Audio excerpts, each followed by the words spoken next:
Welcome back, everybody, to the LTA South. My name is Trajan. I'm joined by SuperBren here for our first of the lower bracket matches here in the Split 3 playoffs. We have Loud versus Fluxu W7M today. Loser is eliminated and will not be playing any more games for what feels like about half a year, Bren. There is a lot on the line. This could be a very quiet offseason for one of these two teams.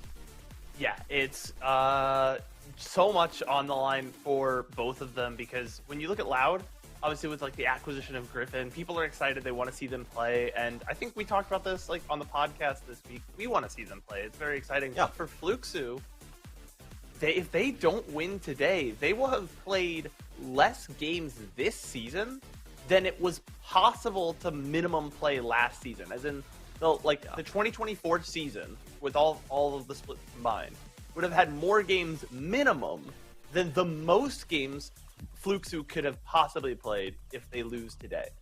Yeah, I think it's if they lose today, if they likely get 0-2'd, it's 32 games in a calendar year, which is I think 6 less than the minimum that anyone could have played last year, which is pretty tough. Obviously, we knew this year was not going to be great for Fluxu W7M. They came in under fraught circumstances. They have been bottoming out every single split, and even at times when we've looked like we've had hope or development coming through there, the rest of the league has not been sleeping. They have been growing and building at the same time, and Fluxu have just been left out in the dust for quite a while. Now they are here against Loud, a team that, as you say, we are excited for, that does feel like it's finally managed to get a new direction that it can get behind, that it can build on. And if Fluxu W7M can spike that wheel and keep themselves alive for just a little longer, all power to them, but it's going to be an uphill battle today. Yeah, if we were looking at like some of the statistics before we went live here, and we were talking about what angles does Fluxu have to get into the series, like where are their footholds? And if we're 100% honest, there's not a lot. Fluxu is going to need to play like head over heels out of their minds wild today just to like keep up with this Loud, especially in the top side, where we are looking at a matchup of Robo and Griffin as the top jungle versus Curdy and Yompi, which feels like a bit of a disparity if we're 100% honest.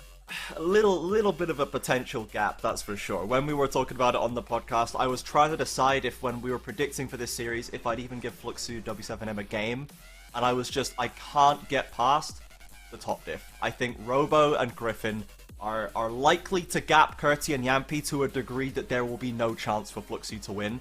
That is just how well Robo has been playing. That's how explosive Griffin is, especially when he's not kind of held down and the team isn't held down and he's allowed to flourish and be a bit of a carry. And Fluxu just feels like they don't have the juice to shut down mid and bot, to keep Robo on lockdown. It's very hard, if not impossible, to actually ban this guy out. I was just trying to find a future where they can win through top, and I just couldn't see it, and I think that kind of says it all for me. I think for the Fluxu fans out there, just to give a spark, what do they do if they win? Where is it going to come from? I don't think it can come from the top side, but if we've talked about this guy Fu all year, and it seems like he's on a bit of a cold streak. But if he can light that fire and ignite some higher level play, that is an angle for Fluxu going forward. And I'd like to see more from Marvin in the bot side as well. Yeah. I think Loud's most vulnerable moment throughout the games. We were looking through the gold graph of every one of their games, seeing where their inflection points are just based on time. And a trend for Loud is that they do tend to struggle around the 10 to 13 minute mark. That transition out of the early game and into the mid game, where we're really setting up for some big objective fights, when we're transitioning our bot laners into mid to acquire more gold. That is kind of the time to strike for Fluxu. And so if they can catch Loud off guard with a big early team fight and just hold on to that gold lead and not give Loud any ground, that might be the angle in for them. Yeah, absolutely right. Loud, this is a big shift for this roster coming into Split 3. There's a lot of exciting elements there, but you're still trying to gel them together, create a bit of cohesion, and that's when mistakes are made, when steps are skipped, when balls are dropped, right? As you said, SuperBren, there are points in the game where Loud are very exploitable, and Fluxu need to be ready to exploit them. Now, we're getting into the draft. We have seen, we've settled into quite an understanding of the meta at this point. The Azir highly prioritized, the Pantheon, the new Yunara have all been taken away by Loud. Fluxu instead, Rumble, Ambessa, Wukong, all topside bans. Would you look at that? And the first pick from Loud is Trundle, one of the remaining premier junglers on the patch.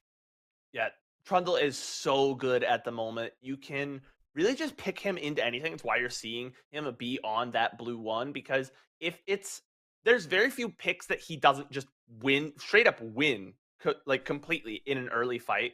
He's so good at fighting earlier, and if he doesn't, those the picks that he doesn't win early fights against have to make something happen elsewhere on the map, or they have to scale up. And by the time you scale up, Trundle's still strong moving into late game, and that's why we see the Jarvan for an Annie come out for Fluxu, a big combo that they can drop in the mid game, or sorry, in the mid lane.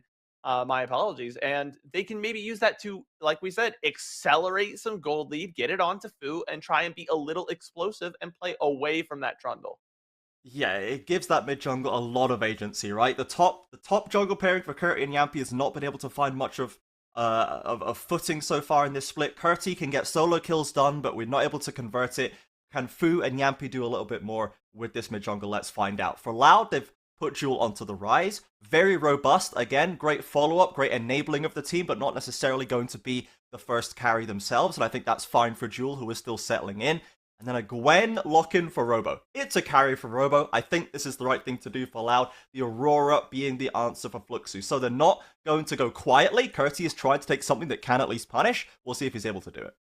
Yeah, you have the opportunity to punish, but you have to be careful, because while Gwen is a good tank destroyer, her early game is when she's exploitable. And when now you have taken yourself off of that tank, you are going to have to see some frontline come out. And I think Loud might be willing to throw a few bans towards support in this rotation here. We'll see what they're going to lock in as we see the Lucian ban come out for Fluxu. Yeah, absolutely. ProDelta loves an engager, and they've already got great setup with the Annie and the Jarvan. The pick potential and potentially a Wombo actually could be developing in the team fight for Fluxu. And in that transitionary period, everyone's got their ults. You're rotating into like second dragon, something like this. Loud gets a little bit sloppy. If you've got a great team fight stun lock combination, you can punish them. So we'll see if they're able to keep ProDelta away from that. But it looks like they're instead going to try and deny Marvin some comfortable carries. Again, this is one of the guys that we believe has the potential to carry Fluxu to some wins, and they're trying to take him off those carries.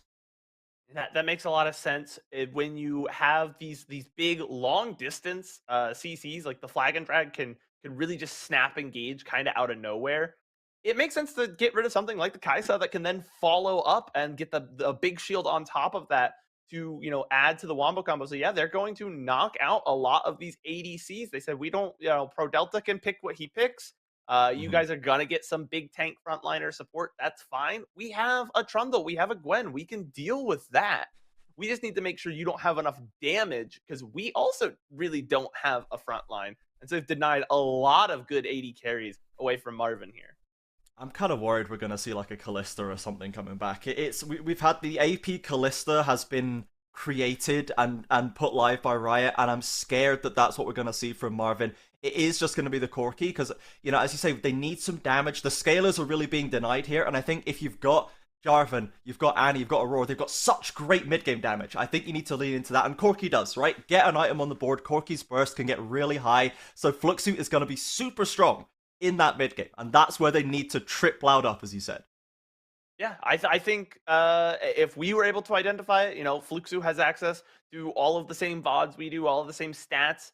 They scrim as well, and so they've probably identified, okay, we think this is our win condition. Like, we need to punish Loud if they make a mistake, but Loud drafting a comp here that might be pretty difficult to punish. Obviously, Gwen is immune, and now you have the lovers in the bot lane, the Xayah Rakan, which is a very safe pairing. Lots of long distance shields. It can be both an engage or disengage pick. Very non-committal when it needs to be. Rakan, kind of like a tank enchanter hybrid. And so it is a very classic response is the Nautilus, but he has not been doing particularly well this season. Well, both ProDelta and the Nautilus. Nautilus has, just kind of showed up to die very often. Yeah, such is the curse of the Nautilus player often in Pro, as it's deceptively squishy in terms of bot tanks. and often it just needs to send the hook and the ult in and hope that's enough to win the fight. So far for Prods, it has not been that great, but it's as you say, Brent. Loud has a great amount of disengage. They've got the Rakan, the Xayah ultimate, Gwen is immune, the Trundle pillar, Ryze ultimate. He's going to be building natural shielding and HP with his build path. So Fluxu has this really heavy engage plan, but Loud has put together a very nice defensive combination here. So it's not going to be necessarily a crazy, hectic Loud game. It has the room for them to kind of wait and see and let Fluxu maybe dictate the pace a little bit, but Fluxu have to be effective, they've got to be cohesive, they need to be on the same page if they're going to have a hope of breaking through this Loud composition. I 100% agree with that. I think the Loud composition, it is a composition that allows you to play patiently and play, a kind of safe, stable game. And I think that is what Loud really needs, because we talked, ad nauseum about that top side, about how good Robo and Griffin look, but they need stability from the rest of their map, which they haven't always had. They're sitting at 4-4 on game score, but obviously having lost that series to Red and to VKS, and those are both good teams. They're not bad on you just for losing to a good team, but we need to see stability come out from the rest of the map for those carries to have that effectiveness. Now, that doesn't mean they are without options, because if Fluxu doesn't utilize that punish, if they don't make their picks count, Loud could really turn things on, just after that mid-game spikes, once they have an item or two on the board. It's going to be a little bit perilous for the sided Fluxu W7. Absolutely. Perilous is the name of the game for Fluxu. It's a great word to use, Bren. Loud and Fluxu, one series away potentially from elimination here in Split 3. There is one spot remaining in that cross-conference play with LTA North to choose the teams that are going to Worlds. VKS and Pain have already locked spots 1 and 2, and the rest of the teams in the region are going to have to fight to the death for that final opportunity. Loud and Fluxu with a long journey to go to get there, but this is going to have to be the first step. Yep, and it's a best of 5, but single elimination tournament going forward for all 6 remaining teams. One bad day is all it takes for you to be done for the year, and it is August, Trajan. It is August. And these teams really don't want to be done for the year. They want a shot to go to cross-conference, to go to Worlds, and make things happen. Show that they are developing. And it all starts with right now. Yeah, a half-year holiday sounds good when you're a kid, but it's not so hot when you're a League Pro, Bren. You start getting a little bit bored about 2 weeks in, and they would love to keep that play going. They want to reach international. The LTA South has been building momentum in the last year or two at international. We got out of play-ins for the first time in years. Furia was taking names in the offseason this year as well, getting wins over stronger regions. But now we need to try and keep that going. We want to send our best, and these teams have to make sure they can put their best foot forward. Jewel and Fu trading it out in the mid lane fairly heavily. Of course, we'll be expecting to see Jewel be pretty cool and calm. Fu with more of the agency there with that point and click stun. Yeah, Fu has a lot of the agency, but Jewel has the ability to kind of shove waves very quickly. So can punish the Annie if they mistime it back, if they roam incorrectly. So Fu needs to, and as they are doing, you're going to see just smartly hold the wave. Don't get overzealous with where we're trying to push it and how we're trying to take control of the lane, because it really comes down to just not giving up enough. You need that was very close. Oh man. 3 Qs sail past Few in succession. Unfortunate for Jewel. A lot of buttons pressed, not a lot of damage done. Unfortunately, no. Once that level 6 gets hit, then we might see Fu start to play a little bit more aggressively. Even though the damage for Annie is not entirely locked into Tibbers, as it used to be, you literally just used to press Tibbers and then none of your other buttons mattered at all. Now you actually have, you have 3 other buttons that do things, but it's still, that is a very powerful ultimate once it comes online. It certainly is, as Griffin is going to be spotted on this red ward here. in the bottom river, so they know where the jungle influence is, and Curti is turning on the pressure in this top lane. Of course, the Aurora damage is very high, very early. You get a couple of levels in those abilities, and the burst becomes massive. Robo needs to bide his time up there. Not necessarily known for quiet laning phases in early games is Robo, but if he can scale up, he will be massive. Yampi, though, looking for a punish. He's going to arrive for the dive here onto this Gwen. Watch for the Hallowed Mist. Dive and put some space in there, but Yampi's there to clean it up. Flash away from Robo! Perfectly timed into the first blood turnaround. Nobody does it like him. Oh, Yampi trying to just use the auto attacks, realizing that if he tries the flag and drag, Robo very likely to just flash away, but takes too long. Perhaps, Yampi, you should have flag and dragged in to cover the distance while you were not getting shot by the tower. And getting spotted out on that ward as Robo gets a kill back, but it does cost both his sums as he does teleport back to the lane. Loud taking their turn for a play in mid. Doesn't get the summoner out of Fu, but does do a hefty chunk of damage. And we'll see that replay as Curti, I think, tanking a little too early here. Has to step away. And, Rora's the champion with the burst. Does drop a full combo. Look at that healing. Oh, my goodness. Dude. I mean, it's the thousands. For people who are maybe less familiar with Gwen's passive, death by 1,000 cuts, only applies for Q when you are in of it. And so, although the Q covers a wide area, the extra damage and the healing is essentially a skill dot.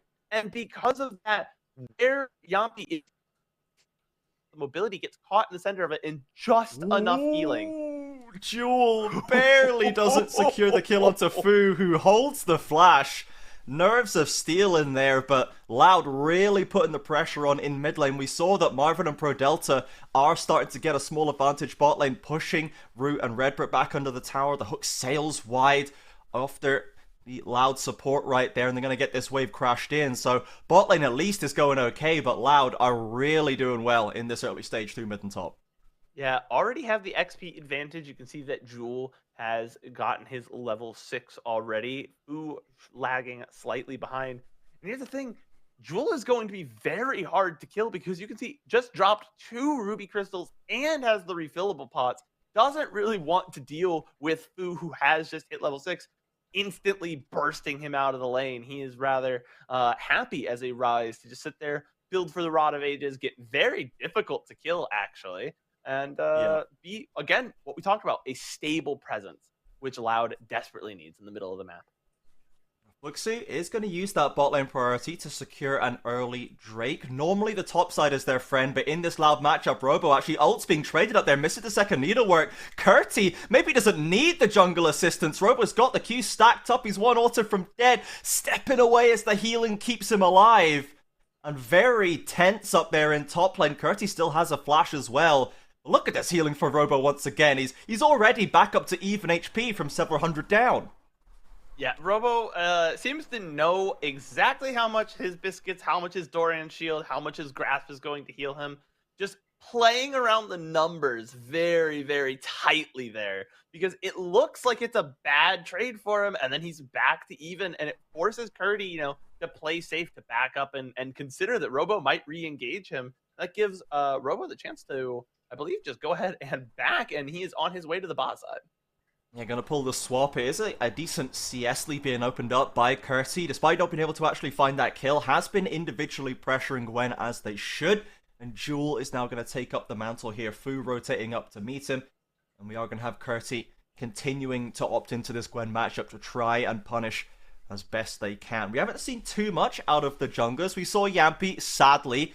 We didn't love what we saw out of him so far in this game, but Griffin has been quietly farming up. He's got level 6 now, so he can shred through the tankier members of Fluxu, and now maybe can follow up on this mid play. Gets a flash away from Pro Delta with a well-placed turret, and that's going to be the end of it. Yeah, now he's got the subjugate, and he is a real threat to these so-called tankier members of Fluxu. But when you are an early game Nautilus, you got some health to your name, that's it. You are an early game Jarvan, you don't have the healing. This Griffin guy might tear you apart if you step just slightly out of position. Fluxu Has already had one grub taken away by Griffin here, who's heading down onto the bot side. Looks like Loud aren't interested in a full-scale fight right now, at least not from this angle. They're actually... Robo's just clearing out some vision in the Dragon Pit, and Loud are posturing Fluxu as well. They've got the Tibbers. There's the burst combination. Griffin tries to check the brush, but will go down to Yampy, and the mid lane fight continues. Robo has to slide out of their route, doing some damage back. But finally, that mid-jungle duo Bren gets one on the board. Yeah, they get one on the board. That's what we were talking about with the big explosiveness that this combo offers. Locked inside the Cataclysm, Tibbers dropped on your head. And yeah, Griffin, does force Yampy to burn the flash, but that's because he used his own flash. And Fluxu, again, around this mid-game transition mark, once we start getting the lane assignments switched up, are finding their opportunity to strike. They've taken a dragon, and now they have 2 grubs to show for it. One more objective, and they'll have that feat secured for themselves. Keeping it fairly even so far, Fluxu. A misstep in top lane, but a success around the mid lane. OQW cancelled, but the Fluxu squad with 2 grubs to 1 dragon to their name, basically even in gold, are going to be decently happy with how this has gone so far. And remember, the onus is on Fluxu to find and create plays. With this composition, Loud can sit back on the laurels. They can outscale. They can play defensively. Fluxu's got to find answers, but Loud are the one with a play planned in bot side. In comes the 3 versus 1. Curti is taken out with no question about it. Jewel the recipient and plates as well. And really well executed there, tanking up just the right amount of tower shots. Jewel only goes down to about half health, and they are able to clear out that entire wave. With the teleport changes, you can kill the minion, but the teleport still coming through for Fu in the bot side, trying to clean up what is left, and a lot of plates going over to Loud, picking up some in the top side there as well is Robo, and so now Loud about 800 gold up. It's not much, but it is a good start. All the TPs committed across the map in that passage of play, but Loud are the ones walking away with the kill, with the plates. Bit of vision on the bot side for Fluxu, tells them where Griffin is farming right now. A dragon in under a minute as well if Fluxu wants to continue that focus on the bot side objective to try and build towards a potential soul. Bit of insurance going into that late stage, but right now Loud got to be very happy with how this is going. Gold lead now extended to almost 1,000. And the answer, the game turning back towards Fluxu. What can you find? Loud's made a play bot lane. They've already gotten a lead for themselves. What can our red side team do?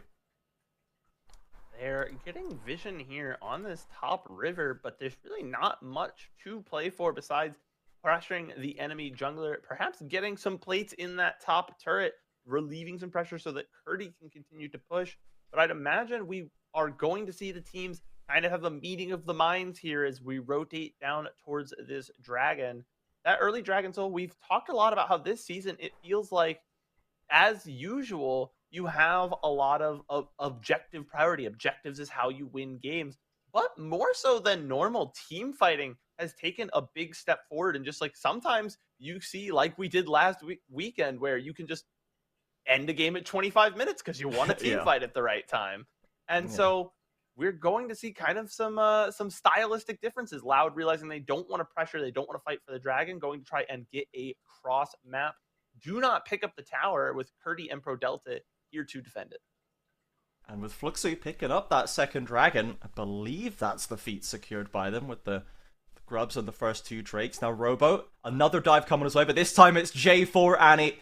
A much more deadly combination, but Robo is a little stronger now. The Hallowed Mist will keep him alive. Tipper's going to get chopped down, but plates in bot side as well. So Fluxu, they keep the pressure on, but they still cannot make a kill stick onto this Gwen. Yeah, this guy is so hard to deal with, and that's just kind of the power of Gwen. We're going to see a play on the top side here from Pro Delta. Well, another Fluxu maneuver, this time onto the mid laner. The CC chain has got another hook to follow up, but does Curti have the damage? One more skill shot will do it, but an ult to safety. Jewel slips away with a Realm Warp, and Loud keep both their solo laners alive. They have just been so close, but not able to find a kill so many times. If both those kills goes the other way, that is the whole feat, the whole shebang secured for Fluxu, and they don't find either of them. It's gotta smart a little bit, because this is the stage of the game where they are clearly looking to make plays. They are they are stronger, even though they are behind on gold, their champions are just so good at about this mark, from about 10 to like 20 minutes. That little transition mid-game period, we're all playing around objectives, lane assignments are constantly changing. That is when they want to make things happen, and they're just not able to get any value out of Curdy walking in blind. Ooh, goes into the invisibility flashes, but there's an instant follow-up by Redbird, and here's Griffin with the club just wailing on the Aurora. Third kill for Loud and the Feat of Warfare to go with it, plus more plates in bot lane. This could be the whole tower if Fluxu cannot respond. But the defensive prowess of Loud is on display just as much as the offensive, as they're able to find these picks in side lanes and keep themselves alive when Fluxu tries to fire back now. Fluxu being held in the river by Root and Redbird, 2 versus 3, and almost daring them to opt into a fight, but Fluxu just do not feel confident in it. The bot lane tower's already gone. Yeah, bot lane tower is gone, and you just don't want to dive that Xayah when she has the ultimate up. All of a sudden, It's the not Feather gonna Storm go comes well. out, your whole team gets rooted, and it's a bad time. And Loud extend their gold lead to 2.5k, and at 14 minutes, that is a significant lead. Loud so far this split have a 100% win rate when they are ahead on gold at 15 minutes. That's so crazy, actually. This Loud is the iteration that actually cleans their act up. They're 4-4 in games for good to see that we can convert a lead. It's been a historic point of pain for LTA South and the CBLOL and LLA before that, is we are somewhat of a throwing nation. Despite the obsession with football, we still managed to toss a league game or two. And if Loud can clean that one up, then all power to them as Fluxu trying to get control of this mid wave, heading into the topside river. Not too much to really achieve right now. There's a Herald to be fought over, but 3k down. I'm sure Loud would happily fight them for it. Yeah, they have all 5 members, but it's gonna be a brawl here. Oh, Redbird kind of whiffs the engage. Only catches for Delta, but it's enough for the 1 kill, that's for sure. Curti's ultimate slows it down a bit. Yampy's in. He's back out. In comes the combo into Robo, but a lovely redemption heal keeps the Gwen breathing. Jewel now with the follow-up. Second engage by the Rakan. Cannot catch the Corki. And it's just 1 for 0. But it might be enough pressure for Loud to get this Herald done. Yeah, it looks like everyone on the side of Fluxu W7 is going to back off, and really well done there from Loud to capitalize, even though the engage did not go exactly as planned, capitalize on it, make the fight work. I think Yampy actually had a good idea there. He cataclysmed onto 2 members of Loud and then used the flag and drag to escape out of his own cataclysm, leaving the wall up and trapping them inside. But it just wasn't enough. Loud had already taken such a forward posture on that fight, already had so much damage on the board. Fluxu has to call it off, and now they are firmly on the back foot. Not only are they down 4k, but Loud have that Herald. I assume they can use it to open up the mid lane with Dragon popping up here in 40 seconds. They'd love to be able to get value there and at the Dragon Pit. Plenty of by-the-book plays available for Loud with this position that they have built for themselves. We're approaching 2 items done for Jewel. Same for Robo, same for Rue. Everybody realistically is starting to really accelerate, and if they're going to be this far ahead into Fluxu W7M at the point in the game where they're supposed to be strong, where their tools are supposed to be at their most potent, this does not spell good news for our underdog team here today with a chance to stay in this playoffs. Of course, it is a best of 5. There's a lot more league to play today, but Loud with a wonderful start to the series thus far, 17 minutes in. Controlling the Dragon Pit, looking to stop the stacking by Fluxu. Yep, they're going to pull that Dragon down. They are pulling Fluxu across this river, trying to get them into a position where Loud can trap them, choke them in this choke point. Here it comes. The engage is about to come out. Here it comes. Robo lost the missile. Great interrupt on the Rakan engage. Her Delta still goes down first. Foo's caught on the front line, and Loud pounce with no hesitation. The Dragon now the target. Fluxu need to get out of there. It's like watching those videos of like a spider or a praying mantis sitting waiting for its prey, and they don't make anything happen at first. There's no quick movements. There's nothing aggressive, and you're like, oh, maybe nothing happens, and then bang, out of nowhere, it just snaps them up and eats them. Jewel again ulting himself to safety, and Curti now this far behind with Leandris as well. Doesn't have the burst to get through this rise. It's only going to get harder. Loud with 2 turrets secured in the mid lane, and the gold lead ballooning to 6,000 here at 18 minutes. And it just feels like, Bren, it feels like the formula that Fluxu drafted just doesn't work already. They're too far behind now. Yeah, I don't know if they're going to have a chance, because we talked about how Loud can be patient. And you see here, like I said, they wait and they wait and they wait. And then as soon as the time's right, when Flukes are in just the wrong position, they strike. And it turns into more kills. It turns into more towers. And Loud currently dominating every facet of the game. And like you said, this is when Flukes should be strongest. Loud's only going to get stronger here.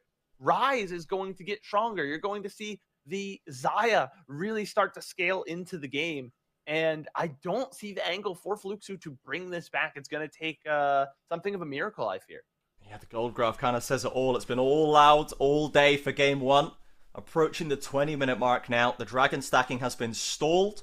Atakan is about to come live, and Loud are looking so composed in these team fights that Fluxu might need to start thinking about next game. Of course, again, they do have wonderful tools to find picks and engages, but they maybe need to catch Loud split. They need to catch someone splitting on a side wave, get a rotation over to them, TP back in to stop an objective being lost, because the 5v5s are looking, they're not looking so hot for Fluxu right now. No, they're not. And Loud, we talked about being able to just kind of sit patiently at a healthier composition than they necessarily look on paper, because while they don't have any like true tanks, they do have quite a bit of healing and shielding that can come through from their various kits. Obviously, we saw that, example of Robo multiple times in the early game, how much the Gwen can heal, but also just Jewel in general is going to be very healthy, as well as Griffin with his ultimate up. Robo and Curdy scrapping out in the top side, but now it is the Otacon at below half health. Mercy committed the ultimate, weakened Robo, and has to TP to safety actually, so the Gwen's not going to be a factor, but is this a 4v4 that Fluxu can win? They've got the dive forward onto Jewel. Where's the damage? Root with the callback, and Rise does finally die. The Atakan, I think, actually sliced him off at the end. Root's ult is forced, and Fluxu with a little bit of control right now. Robo without the ability to join, and finally Fluxu W7M get the upper hand in a play. Yeah, they get the shutdown. It's a bit of gold given over, but they actually have to cede the space anyways, because look at the health bars for Loud. Even though Fluxu won that little skirmish there, they're all so low, so Loud are just going to re-engage back onto the Otacon immediately. Yeah, that would have been a Robo-Gwen pentakill, I think, if Fluxu went for that Atakan. I think it's the right choice for them to back off, but sadly, it does mean that they get the kill, they win the fight, but they lose the objective anyway. The TP back in from Fu is so late, Bren. The fight is over, completely done with. He walks out to topside, TP's late into the objective, and still doesn't get to do anything. He's going to pick up this wave instead, but now Curty's left here without a lane to farm, and it just feels a little bit messy, a little bit behind the curve for Fluxu. Maybe there's an angle onto Robo, though. He's got flash. He's got ult. He's got no TP. Jules rotating down. Fluxu have got to pull the trigger fast if they want this to work. He's going to simply backstep with the mist, and the turret at least surely will be taken. Oh, he stepped back in. Oh, he stepped back in too quickly. And Jewel now is getting healed up, trying to speed his way to safety with a phase rush. Yampi wants a little bit more. Locks Trundle in there. Watch out for the feathers though. Root is dragging him back. He's not going to find him. Another hook in from Bordelta. Marvin on the flank, and Redbird looking to do some disrupting. The carries from Loud are not feeling too good. Curtis chunked low, but Loud need to back away. And Fluxu again, they get the kill. They get the turret at least. So extending that play did work out. A chaotic fight there. You have to be always wary diving the Gwen, but they are able to get out the Hallowed Mist early with Prodelta's Dredge line, and then afterwards, they're able to follow up much quicker. They get the kill on Robo before all of Loud can get there, and I thought there was just a moment. I thought Griffin was about to, I'm not locked in here with you. You're all locked in here with me, because, man, he was just beating poor Darvin's head in. But a lot of damage actually came from Marvin, of all people, in that fight. And that's what helped that go better. We see the gold lead has been dragged down to a mere 4K at 20 minutes. I believe we are back, everybody. Thank you for bearing with us. We had a small vMix crash right there, sadly. Nothing much we can do about that one, but we did miss that fight, Bren. But let's be honest, I think we can all probably imagine what happened. I think we can all probably paint a picture of what went down. Loud wiped them. Loud, I believe, got a 4-for-0 in that play. They're back 7k up, and that has been the story of the 5v5s, right? You can imagine it probably just kind of went about the same as all the other ones. Yeah, I'm looking at the kill score, I'm looking at the gold lead. Did we miss anything? I feel like it's more of the same from Loud, and it might be more and more. It's Redbert with a big engage. Forces onto Fu right there, loving the cleanse through as well with the spellbook there. Gets away from the defensive tippers and keeps the play going. Great stuff from the Loud support, picks up another pivotal kill, and the Baron now going to be the focus. Fluxu, can they even scrap their way into range? I don't see the angle where they do. I think that the rest of this game is being played out as a formality at this point. Loud going to go ahead and just take the Baron uncontested. The mid lane tower maybe goes down to Fluxu W7M. But yeah, it's Loud's map right now. It's Loud's world, and Fluxu's just living in it. Yep, absolutely. A bit of gold for Fluxu, a consolation prize, still 7.5k is the deficit, and Robo is about to take that turret gold right back in topside, and Inner no less, with the Baron empowered wave. Loud have had more or less everything that they wanted so far. Couple of team fights where they lost a kill here and there, but their solo laners avoided the pressure from Fluxu's early combinations. They got picks themselves. They stuck out and defensively played the objective so well, and now they are free to get stuck in the jungle. Yampi just getting battered by Griffin, Bren. There's nothing left for him to do. Fluxu can only watch. The jungler is just beaten down. Yeah, and the jungler is beaten down, and he's off the map for the next half a minute or so. And when he comes up, they're going to have to deal with all of this pressure on their towers before they can even think about stepping into the jungle. And there's a dragon coming up in another, minute after your jungler returns to the fray. And here's the thing. Now 10k down, these dragons are all mountains that Loud are stacking. And so their composition maybe isn't most tanky on its front. Now getting all this extra this. Yeah, Griffin. And even Jewel, when he starts building in this zone, any resistances built are going to be so much more effective. But Griffin especially when he's got the ultimate running, he's stolen resistances from Fluxu. He's going to be unkillable on this trundle. Bot inhib falls, mid inhib tower to follow it as well. Now there's 45 seconds on what could be the third Mountain Drake for Loud to stack up. They can likely take an easy reset here, spend even more of that gold advantage, which is now over 11,000, and get right back in there. Something that any form of anti-heal? Not sure, to be honest. I'm trying to find a defensible theory right here, Bren, but I cannot really say why we have not a single stitch of it to be found. Part of the reason that Loud's composition feels so tanky, so difficult to kill, is because you have their entire top side, their top, mid, and jungle heal massively. You have a redemption on the side of the Rakan and a heal summoner spell with a bunch of extra heal and shield power. All of that adds up, and it makes it so any damage you do doesn't stick. We've seen it time and time again. Fluxu again late to the objective, but the 5v5 is forced anyway. Loud don't want to let them step away with this one, and Fluxu trying to get back to mid lane. A little bit of open ground to help them play, but Curtie's been isolated. The rest of Loud swarming into the mid side and going from target to target. Lovely engaged by the Rakan. Sets up the double from Root, and an ult down the lane is going to be it. That is Loud's game one. Just inside the 30-minute mark, and it was never in doubt, Bren. Not for 1 second. No, it was really controlled top to bottom. We said it from the beginning. Anything Fluxu does is going to have to be perfect. They need to play a fantastic game just to keep up with this Loud squad. They did not do that in this one, and Loud ran away with it, starting from about 15 minutes. Yeah, and even the observers didn't think that Fu was a factor in that game, calling the ace while he was still alive. That's pretty rude, I'll be honest, Bren. Unfortunately, it is fairly... It indicates how that first game went. There was just not really anything for Fluxu to play through. Once again, the Jarvan Annie combination had a couple of the barest moments where it looked like it was making an impact, but besides that, it was just all Loud from start to finish, and Fluxu tried to give themselves agency with their picks or their composition, but it just did not matter. They still couldn't get the kills that they looked for. Yeah, they just weren't able to find any like solid, consistent angle. And the weak points that you might have normally pointed to for Loud, I think, you know, maybe a lot of I think a lot of Loud fans would be pretty quick to comment on this one. I think Root has commented on it. Redbert looked really good in this game. Someone that I would normally point to as like one of the more exploitable members of this Loud squad was having fantastic engages, like back to back. It felt like at every turn, no matter who they tried to target, no matter like what they tried to plan or play for, Luxu was just outgunned.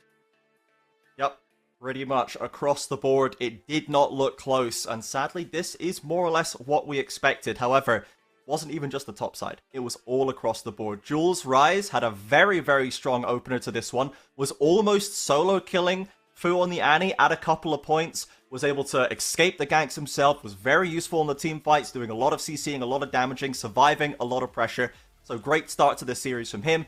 And for Fluxu, I think we just have to forget this game. There's not really too much we could take away from it, to be honest. From that first gank top lane, it was all a bit of a nightmare. So, we'll have to wipe that one away.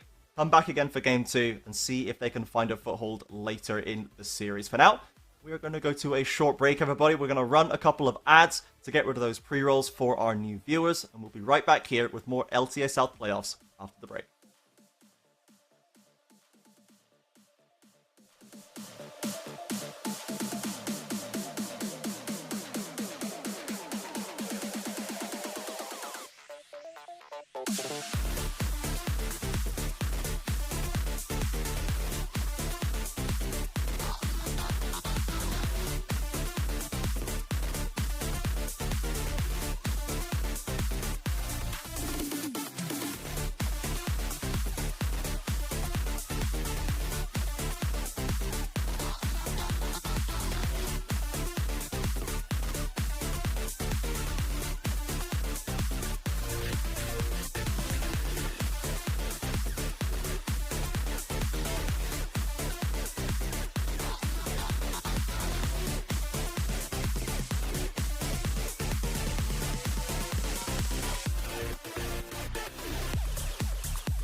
We are back.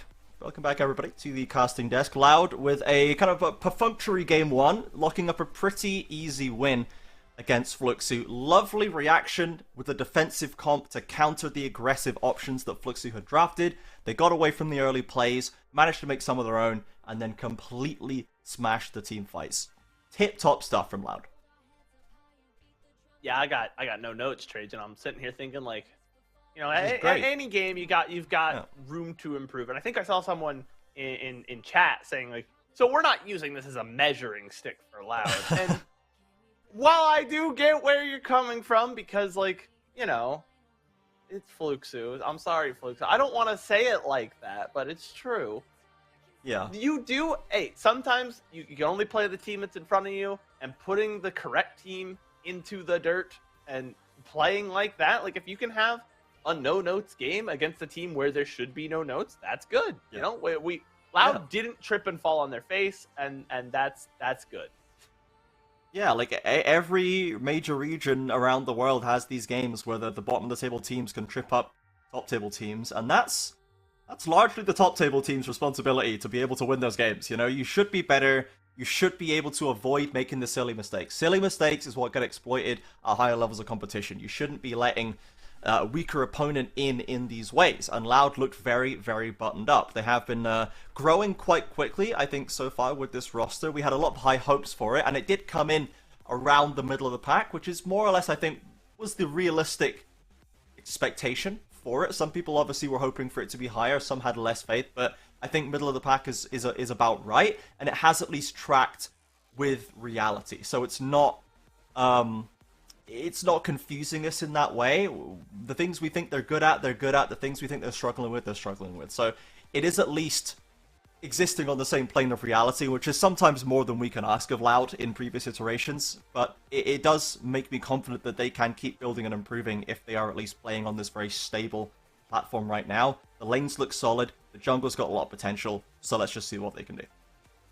Yeah, and coming into the second game, obviously, you know, it is Fearless, so we are going to have to see like a different set of champions. You're going to probably have to play a different strategy, but I still feel that like Loud, like we've been talking about, they're in the driver's seat. Let's just see them do it again. If as much as, you know, we on the podcast, you know, Gringos Liberados, we do a weekly podcast. Check it out, guys.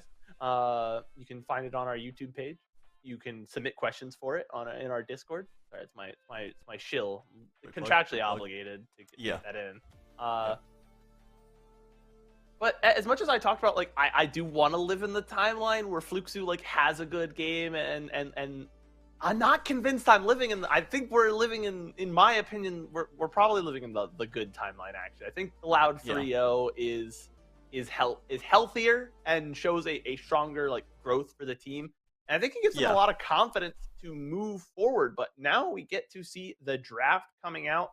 Some classic red side bans into the jungle. And again, still trying to target out. It looks like Fluxu does not want Robo to be playing that Ambessa. And banning up the Volibear, that is for Griffin, my friends. Well, that's the thing. The Ambessa is also for Griffin, don't forget. Oh, true! So the Ambessa is a high-value ban against Loud, for sure, but we've seen the damage he can do on this one, so it seems like Fluxu, again, they're taking away the specialist junglers, Loud continuing to deny the Yunara and the Pantheon, the Wukong, and the Xin Zhao has been the first choice. So we're going down the list of priority junglers there, and Yampi, very experienced on this champion. You can turn it to most compositions. It's very versatile there. The answer is Robo's Rumble. Now, this does leave a chance for Curti to go something like Galio, which has been a traditional answer, but it does strip away any real potential carry from Curti. He seems much more of a combative, a fighter-based top laner. I don't know if Galio really fits his style,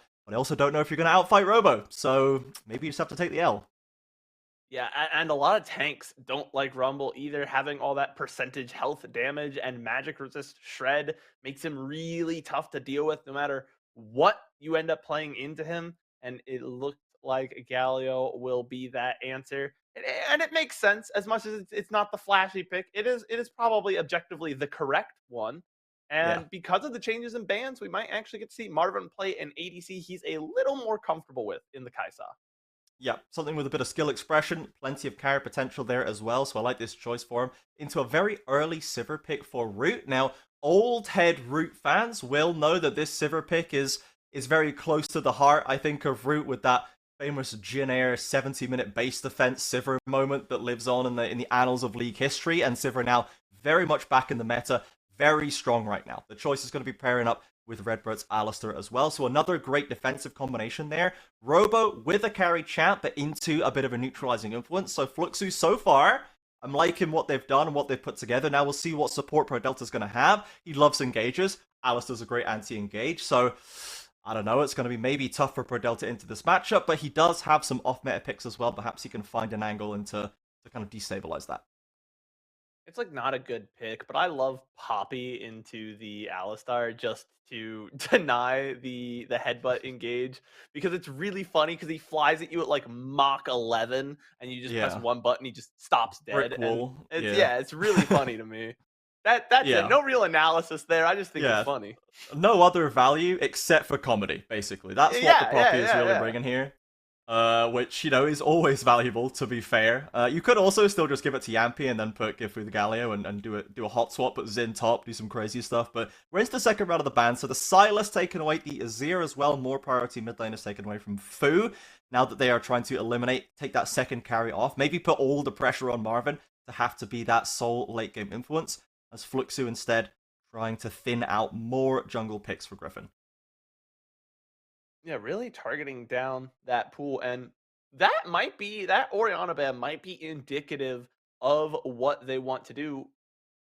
Orianna, actually a very good early laner because of her passive, of all things, gives her a lot of ability to just trade back and kind of run you down even if she doesn't have mana. And so I might imagine that it could be, Fluxu wanting to pick something that needs its time to scale up in the lane and give Fu the late game option so that it isn't just Marvin, post 15 minutes.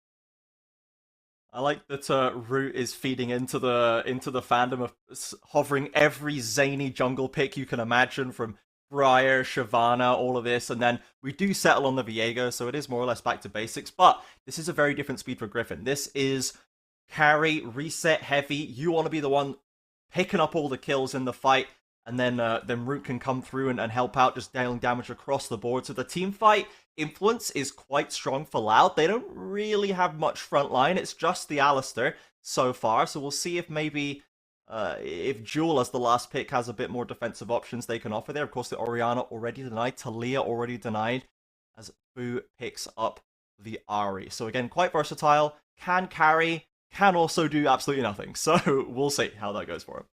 I'm looking at it, and I think the Orianna ban actually, you think about it, it might be it's a mid lane ban, right? But actually, it's a jungle ban. Yeah, you're taking the support away from Griffin's Viego is really what's being done here. Brom the final pick, so this is a very defensive option for Pro Delta. You can flash ult on it, technically speaking, but you're not supposed to really do that most of the time. It's not often the right choice, so let's see if Pro Delta can actually put together a nice defensive game here, or if he gets caught out as the Syndra the final pick for Jules. So they've gone for a very classical mid, and again, great to deny the Orianna, kind of a classic Syndra counter there, so it's been a very standard, just kind of classical mage to round it out for Loud. Yeah, a good mage, but Syndra not seeing a crazy amount of play, but actually synergizes pretty well with this draft. Syndra's biggest advantage is that she can cast her spells while still moving. She doesn't stop to cast any of her spells. And so it means it's hard for, this Fluxu team in particular to lock her down, because as you can see, they don't have any point and click CCs. The only thing they have that is an equivalent to that is the taunt from the Galio, but a quick shove and that taunt is not going to matter. And like I said, with the Orianna banned out, it does actually limit some of the jungle pool that would be normally traditionally like as a ball delivery device, such as like the Nocturne. And so we're going to see a huge amount of carry potential out of Griffin and Root in the late game. But Jewel actually, once those executes come online, can do sneaky amounts of damage. I really like the Loud composition. Once again, they've been drafting very well so far this series. Yeah, great execute option to set up Griffin for that first Viego passive reset between him and the Syndra ultimate there. So Fluxu is going to have to be on their guard. Now, the Braum has a lot of work to do, but can do a lot of work, if you know what I mean. The Braum shield, depending on if it's timed right, can block the entire Syndra combo. It can, you know, get well in the way of what Loud is trying to do in this game. So let's see again, as I said, if Pro Delta can actually be everywhere he needs to be, can defend the carries he needs to defend. As Loud this time, much less defensive. There's a lot more playmaking here. They're going to be Sivir ulting forward, Rumble ulting aggressively is what I'm expecting. So now Fluxu are the ones who are going to be receiving that aggression most likely, and are going to have to try and weather it. Let's see if they can as we get out here on to the Rift. It's again another uphill battle for Fluxu, and the margins feel a little bit narrower here, even than last game, because they don't have a true, you know, last game they had like, they all end on that mid-game team fight, like picks around objectives, catch people in transition, and then transition it into like a big fight. And it didn't work out, but you saw a very clear game plan. Yeah. And they actually still have a pretty decent mid-game as well. With the Zinari, it's just less taking the first move and more about kind of responding to what Loud's doing, I suppose. Yes, they have a great like counter-engage draft where they can, you know, respond to Loud, but they have, I fear that gives a lot of just agency to Loud. You have to respond to what they do. That means they get to decide what they do and what you respond to. I'm wondering where Fluxu is going to look to pick up the advantage. So they do. So Loud, potentially in that way, have the agency to decide what play to make. However, it does seem like with the champions that Loud has, it's not that easy for them to actually force the issue with hard CC, hard pick options. Apart from Syndra Stun, it's kind of Alistar Flash Engage, which is very high cooldown, not super reliable, and like a Rumble ult behind them perhaps, the kind of Engage Equalizer, which can be easily dodged away from by Fu, by Marvin with an ult, Braum and Galio, and likely Yampi can tank their way through it with their ult, so just with their own mobility. So Loud might have the agency, but I wonder if they're going to struggle to actually get the engage they want to make. And that might be the time where Fluxu can actually reposition, can go for that counter-engage that you mentioned, and maybe have more of a chance in those fights. I think no matter what, Trajan, we're in for a bit of a less explosive game, where it felt like last game we had this like these tense moments where we were waiting for something to happen, and then bam, the fight was over. I feel like we're going to see some more like straight trying to drill through the opposing team in just this long, drawn-out, kind of grindy fashion. Yeah, with the Sivers coming over, trying to burn through the Rumble, looking for that first kill, right? And then if Loud can get that kill, then it maybe explodes a little bit more, they go for the resets. But up to that point, I think they might be kind of grinding and wading through Fluxu to try and get that kill. Robo getting a bit of an advantage up on this top side as Kurti wants to get that top wave pushed in, but Robo has it in a lovely spot right now with the HP advantage to play with as well. Yeah, that's one of the best parts about that Rumble. Even into a counter Rumble matchup. Griffin in good position here. Fu well out of position. Yeah, he gets the charm, but puts himself in a completely devastating spot right now. Drops the ward down for Jewel to make sure they can spot potential flash, but Griffin with that first kill, so that is not what you want to see if you're a Fluxu fan, and Griffin getting off to the races. Yeah, Griffin already getting started. You talked about giving him the kills early on. You want to funnel this gold into the Viego, get him as many resets as possible. We're not even here in past 4 minutes, and we already have that first kill on the board. Once again, going into Loud's pockets. And again, an uphill battle for Fluxu. We're going to get a replay. The Vision he saw Viego before he walked into the brush. He knew Viego was there, but at that point decided clearly that it was too late, and he'd rather try and get the kill onto Jewel, who barely survives. Yeah, I'll be honest, there's really no excuse for that at this point, to be honest. Fu continuing to struggle. Lovely block on the shield by Pro Delta, and Marvin getting that Kai'Sa passive stack back up on Pro Redbird for a bit of damage back. Root with the spell shield to keep himself topped up, but it's a fairly heavy trade for Loud. Getting this wave crashed in, the health advantage as well, so Loud continuing to take control, but the struggles for Fu continue. Was such a high potential prospect in previous splits, previous years, but this year has not been one to remember for the Fluxu mid. Yeah, it's not been a great split 3. You know, once he exploded onto the scene, we were like, oh, they gotta like lock this guy down. Fluxu finally has something to like play around. He can be their future. But so far, here in split 3, it feels like the rest of the league has kind of figured him out, so to speak, and maybe effectively a bit of a sophomore slump coming into the end of the year. Yeah, absolutely. Robo crashing in this top wave as well, opening up a CS advantage. This, of course, is with fixed red side rumble, where it actually does the damage it's supposed to do, as well as having such an awesome bug. Yeah, as well as having a bit more damage put into the burn effects right now. So the extended kind of dot damage that Rumble does has been increased, has been kind of had more weight put into it as Jewel lands a stun in the mid lane, puts himself in kind of an awesome, an awkward spot right there. And actually, Redbird is going to be the one suffering for the mispositioning of the mid laner. He wastes a bit of their time, but Fu will pick up a counter kill. Yeah, good positioning there from Fluxu to counter and just kind of punish. Even though it was Redbird that received the punishment, they were really punishing Jewel for a misposition. Jewel has to flash away, and it leaves Redbird all alone there in the river. And Fluxu are going to try and take a dragon off of the back of it. An early Infernal Drake. Yeah, big trading by Jewel. Drops the ultimate, in fact, as well. Burns through most of his mana to do so, just to make sure that health advantage is on deck. Fu, without the Spirit Rush after that play, hasn't got too much more to offer. Redbird's going to arrive just in time to protect Root from being taken out and exhausted right now. The Sivir can start firing back in a big way, but Marvin wants to make sure this is not going to happen for free. Dragon secured by Yampi in the bot river, so Loud know there is potential help if the fight goes too long. Yep, and so we are going to see some, again, Griffin coming in to punish Fu. Forces out the flash and gets a charm on the back end. Proxy Electrocute, so at least doesn't let that go unpunished there, but is forced to burn the flash. Very active early Viego jungling right now. Not even level 6 yet, and he's got that mid gank done to get the kill. He's diving between towers to strip away the flash. This is more activity than we often see out of Viego's this early on in the game.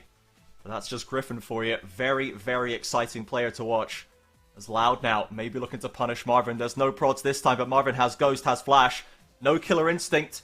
But can Loud sort it out? Redbird gets the flash away. Remember, those turret shots are massive. Root blocking away the Killer, it's the Prey Secret as well.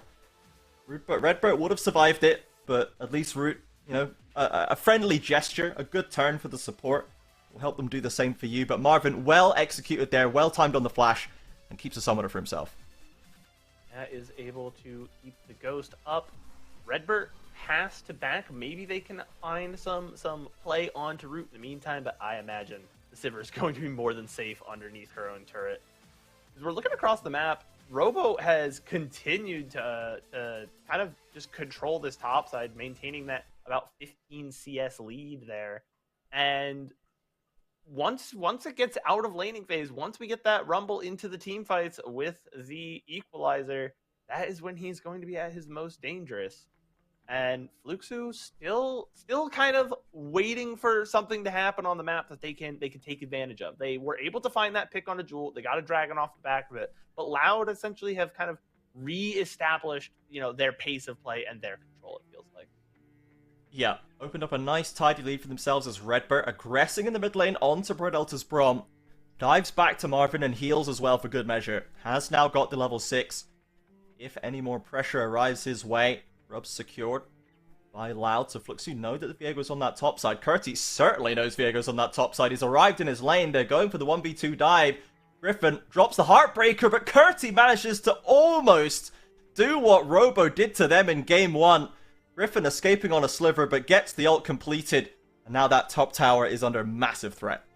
That Heartbreaker spacing was so good there from Griffin. He was able to Heartbreaker essentially right to the edge of tower range. So he took the tower shot that he was already targeted by when he was charging it up, but then is able to escape out of the backside of the tower. And the kill comes through, so they are able to reset the tower aggro, give over no gold to Curti, who finally falls on that top side.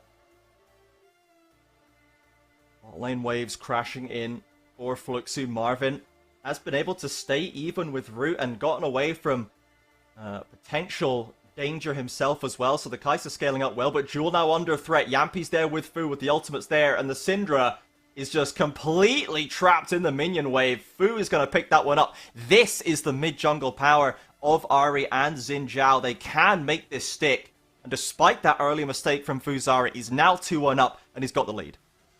Yeah, again, a great gank there from Yampi, who, you know, has been a little quiet so far this series. That was not able to have quite the impact in the last game, but is a great follow-up there who destroys the wave. And now it is Purdy alone in the top side.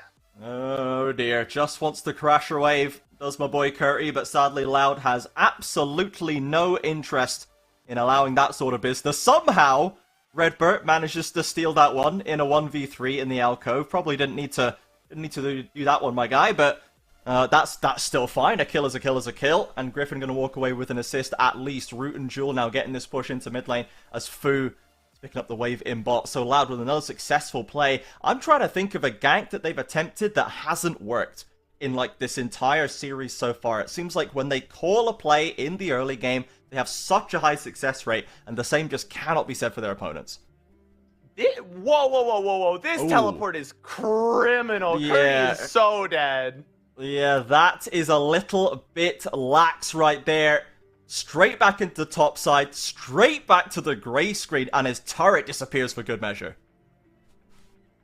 He didn't. I don't think he had the vision of the two in the jungle. But you know there's two underneath your tower. You're not probably going to be able to save it as just a lone Galio. And so ends up paying a very, very hefty price as Loud have now secured defeats, getting both the first tower and those first 3 kills to get the Feat of Warfare and the Feat of First Tower. And they get the upgraded boots, and that gold lead is almost 2k, even though this game feels less explosive. It feels like it's a little bit more tense, a little tighter. I think the gold lead is actually larger than it was at this stage of the game in last game. I think it was closer for Fluxu.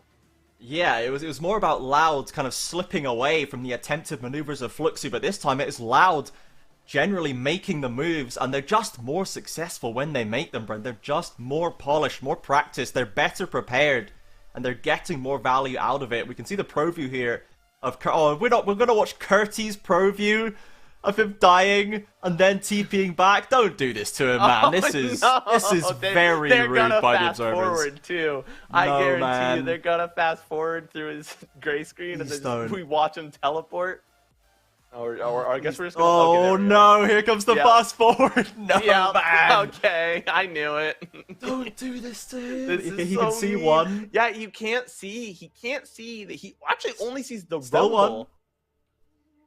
So he only sees the rumble, and then the team comes out of the woodwork. Oh, that is tragic, man. No response on the player cam, but... You can see him there, head in hands at the end. I feel a little bad, but like you said, it's not even as much as us watching it with all of the information. You said it felt criminal. Seeing his pro view actually contextualized that a lot. He only saw the rumble. I thought he at least had the Viego on vision as well. But yeah, and he waits, right? He holds the TP. I think he's waiting for someone to come out of the brush to try, and he's like, are they gonna force the turret to try and get first turret? Do I need to wait? And he waits and he waits and he waits, and as soon as he presses it, 3 people out of the brush. Absolutely nightmarish for Curty. Very big mental damage there. Redbird takes some damage in mid lane as well, but Yampi actually maybe wants a little bit more, trying to threaten onto Root, gets a spell shield, but nothing else. But the trials continue for the Fluxu top side. Robo now 1,500 gold in the lead. And so, you know what? I think it speaks to exactly what you said. Loud looking so polished on these almost like set plays, right? You know, if you're a football fan, and I'm talking about the international version, I'm not talking about American football. Yes. You know, you practice certain sets off of like corners or free kicks where like you know where the ball is going, the other team doesn't, and that's really a result of good coaching. And it feels like that is what Loud has gotten right now. They have these set plays. Once they have the position, like, oh, we can dive this tower. They have practiced exactly how they're going to dive that tower, and they're looking really, really good at it. Yeah, they do look so polished here. And the gold lead has now stabilized at about 2 to 2,500, but they've got those feats, as you mentioned. This time, all 3 grubs for them. Even Drakes as well. It's an Ocean Rift, so not the most impactful necessarily, but you know there is no soul risk really for either side in the near future. So the only place that Fluxu have been able to really make an impact so far is through Yampi and Fu making plays as a duo. Now, we don't have Fu right now. He's rotating over to the mid lane, but it looks like Fu, or Fluxu I should say, do want to try and outnumber Loud, maybe catch someone on bad positioning, maybe set up a play around this Herald. Yeah, we do see them. They're kind of aggressively postured here, but that might be their doom, Trajan. Not more aggressive than Griffin, who goes in, has to ult out, and he's actually just fed himself into Marvin.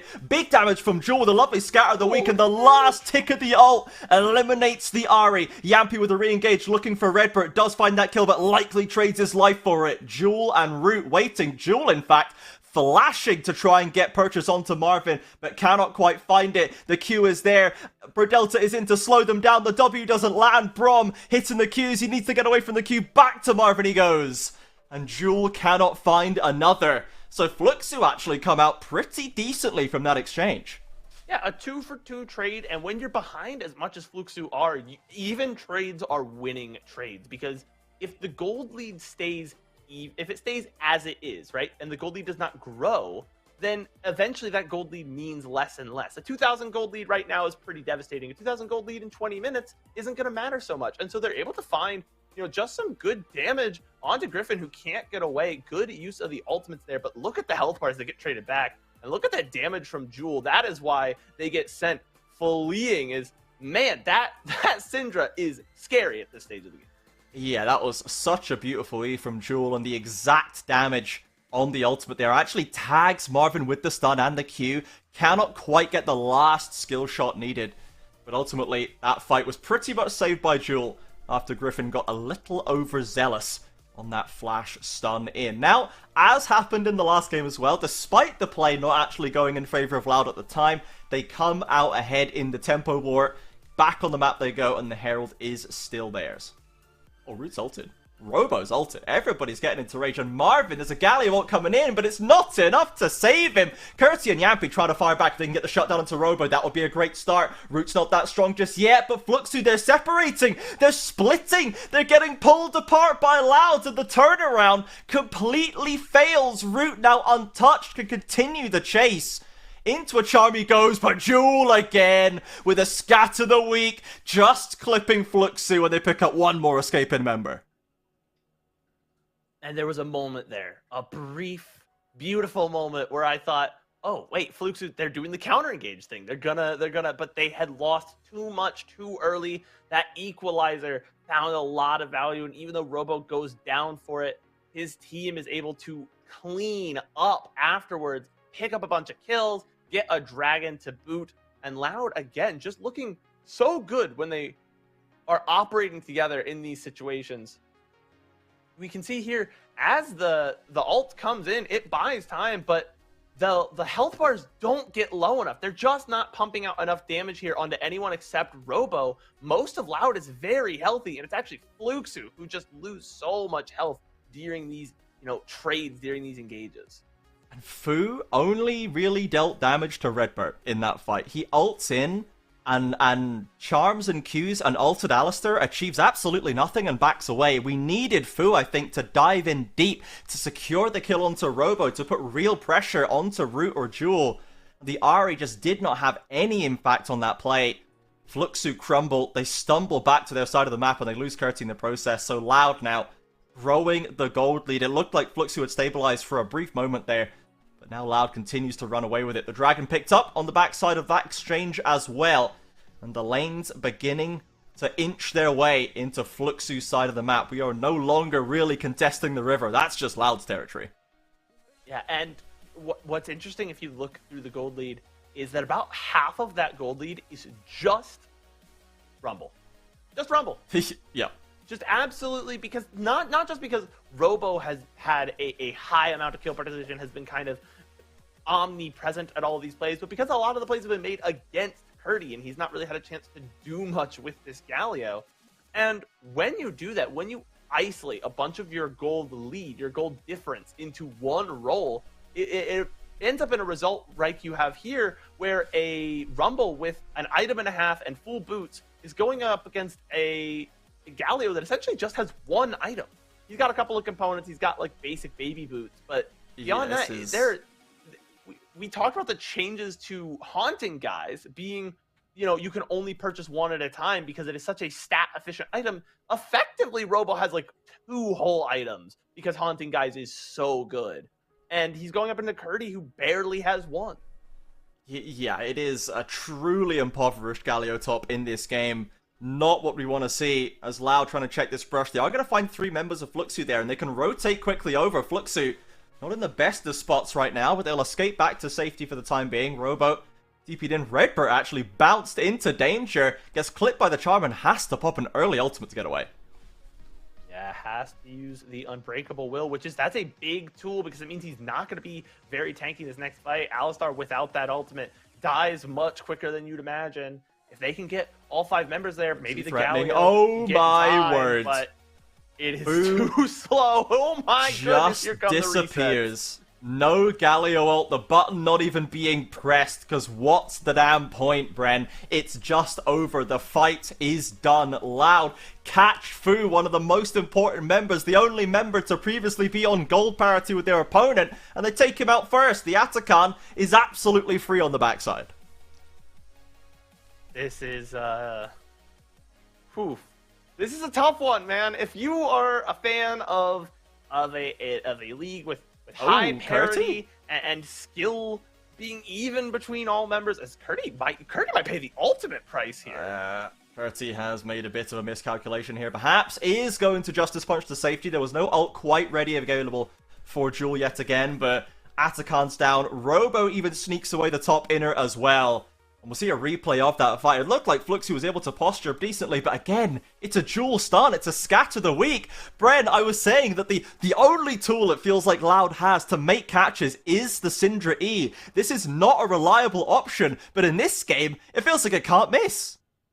Yeah, if you only have one option, it doesn't matter if it always works.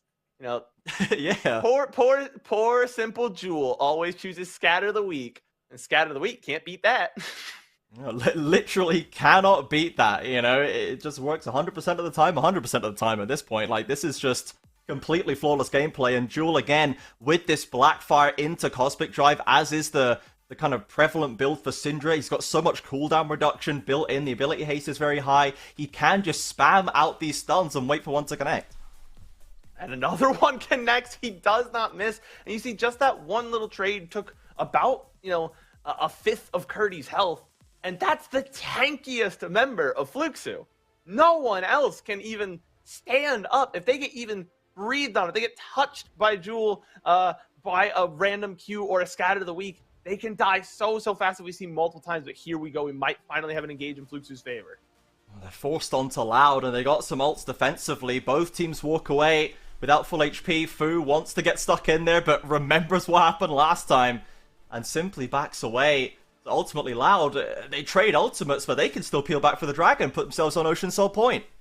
Yeah, it's a dark map for Fluxu to try and find their way through, and so they just don't. We cannot walk blind into this jungle and give them even more gold than they already have. So we're gonna reset. We're gonna play defensively, but that means Loud gets yet another dragon soul point coming up in just 4 minutes or just 5 minutes, and then after that, the game is just over.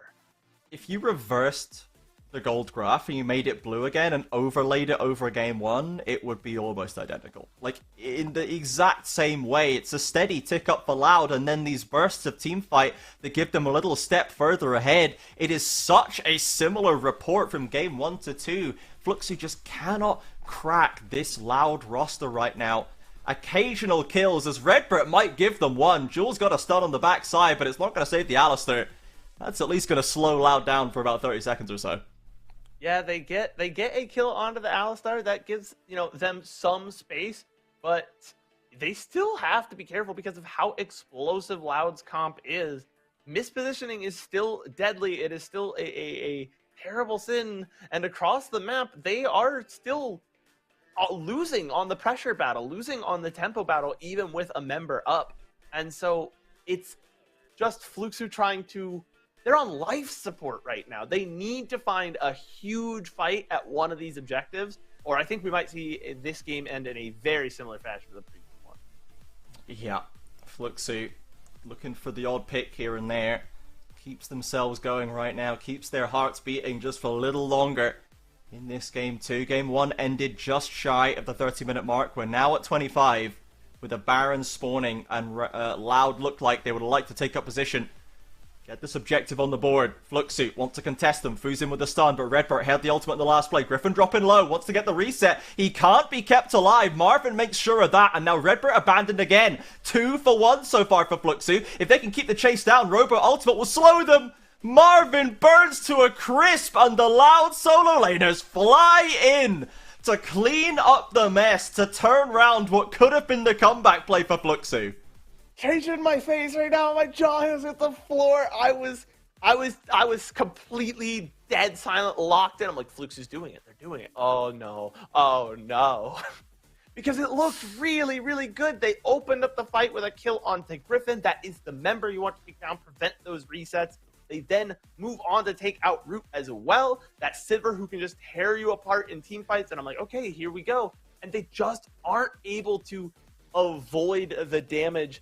The big thing that comes through is that ultimate from Robo. You see the fight starts, even though they're outnumbered, Fluxu think they have the advantage here, and they're able to get that kill onto Griffin. A great ult as well is going to secure the knockup. But once they get those kills here, they go on to Root, and a great equalizer, and the scatter the weak into the equalizer.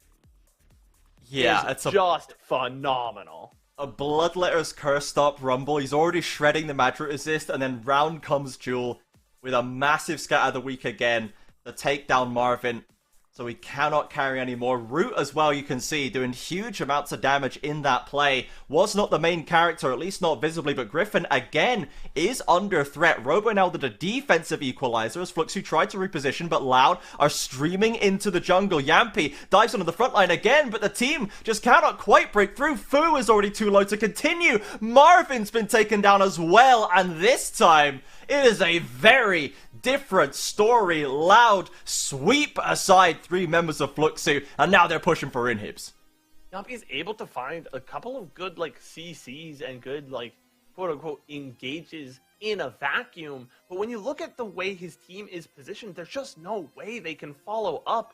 And Fluxu's positioning on a bit of a macro level, when you consider where all of their teammates are, is just a death knell this game. They're never all in position. They had some good looks, they had some good picks, but not everyone is there. We're not all getting our damage down quick enough, and it means that fights are getting turned on us when we're the composition that should be counter-engaging. We should be the ones turning fights on the other team. And it comes down to the team play has just not been good enough so far for Fluxu, and I feel we're walking to a very swift 3-0 today, Trajan. Yep, I think that is what the analysts would have predicted. And that is what, so far, the games are showing us. We could see, after that game, Robo out of his chair straight to the back. He has no hesitation. Needs to just get this one sorted out. He has been absolutely on fire today. Him and Jewel have been phenomenal in the solo lanes. Completely outclassing their opponents at every step. Yeah, and it's hard to even break down at this point because it doesn't particularly seem to matter. You can say, oh, maybe Fluxu's going for this, maybe Loud is looking for this play, but regardless, we all know what the end result is going to be. And maybe here in game 3 we might see, you know, the pools are going to start to get tested. Maybe we could see some radical miracle plays from Fluxu, but all I know is that going in after this break, something has to change for Fluxu. Yeah, the current solutions, the current strategies, they just are not working. Loud are shutting them down at every turn. One more game, one more chance for Fluxu W7M to keep their season alive, to keep their year alive, with the long Baron off-season waiting on the other side of it. Let's go to another break, we'll run some more ads, and we'll be back here before you know it with what could be the last game of the series. We'll see you there.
Welcome back, everybody. It is time for game number 3 here in the first match of our lower bracket of playoffs. LTA South Split 3. Loud now lead by 2-0. Fluxu without really a play to their name so far today. A couple of picks, no team fights, not much hope so far. It is now going to have to be the last-ditch effort, the craziest plan they have, the last chance saloon for them to keep their season alive today. Brothers muted. There's nothing you can say. There's nothing left to say, right? Like what? There's just nothing left. Yeah, I was muted because it doesn't matter at this point. Bro. Because what do Fluxu do? There's been zero doubt at any point in any of these games, pretty much from jump. From the first kill of both matches, we have been certain that like Loud is going to win and Fluxu is going to lose. And so a win for Fluxu here isn't even winning the game at this point. Make me believe that Loud is mortal, and I will handshake. Yeah. We can agree. You win. You win the game if you like make Loud look like a real team and not like their phenomenal world. Yeah, so far the only win that Fluxu has gotten this split has been one game they took off Isurus, I believe, who are playing against Leviathan tomorrow for the other 7th, 8th lockout. And right now that looks about right. You know, it just looks like we haven't really seen enough firepower, enough team play, enough macro positioning, enough judgment quality from Fluxu to ask for more. I think this is one of the interesting things about being a caster for like a minor region, a perpetual underdog region, is that, you know, there's a part of me that wants Fluxu to at least do something, to get a game, get some wins, do something. Don't just have a complete washout split, because that's just sad, right? It's just a sad thing to happen to 5 players, to an org, to the fans of that org. But on the other hand, because it's all about, can we make one more step at International? Can we get one more win at International? Can we take that little bit of a leap forward? I want those top 3 teams to be the best possible top 3 teams that were sent into the cross-conference play. So that part of me wants Loud to wrap this up 3-0 without a second thought, because that is going to make them look stronger. It's going to mean that one of our remaining contenders is even more of a real threat if they end up being the one that we send on. We see some familiar bands coming through, the Unara, the Ambessa, of course, and the Wukong, all coming out from Fluxu, as well as we see the Azir. 3 different lanes targeted, but again, all 3 champions have already been banned so far this series. And now, priority on the Orianna, who has been banned out in the second rotation at least one of these past games. And they're like, no, Jewel looks good. He'll blind the Orianna, and we'll find something to play with it. Yes, now Fu has been given the Akali, so again, this is something that in the past we have seen good performances for Fu. Right now, obviously, this split continues to be trouble for him, and Jewel has had a very, very strong game today, a very strong day, I should say, so we'll see if he's able to make that one stick. The Volibear made it through the first rotation of bans, I will say, so let's keep an eye out and see if the B1... the B2 and 3 might have a Volibear waiting to come through for us, as the Skarner is the choice for Yampi. So again, it is heavy engage, it's still utility, that is Yampi's bread and butter, and there it is! Griffin teased us with some normal ones, but it is going to be the Volibear, and we've got a Renekton for Robo as well. This is a really devastating top 2v1 dive duo, guys. So, Curti, he's locked in the Jax. I hope you're ready for that one, because you're for sure getting dove this game. Hey, and maybe the Jax is the correct play, because both those stuns you do have to auto attack someone. Yes, you could a well-timed counter strike could be a game changer, but it's going to be on the side of Curti to really execute to counter these ganks, and he's not had the most solid of days today. I would say Curti probably not entirely of his own fault, but is probably suffering the most of any Fluxu player so far this series. Yeah, we knew the top side was going to be difficult, and today has been sort of designed in a lab to be as difficult as possible for Curti, it seems. It has been a very taxing one, I imagine. The second round of bans are coming through with mid and bot focus, largely bot focus realistically. The Lucian, the Ziggs, the Ashe. Marvin had a little bit more to do on the Kai'Sa last game. There's still plenty of carries and skill expression champions left open. Things like Jinx coming to mind for me.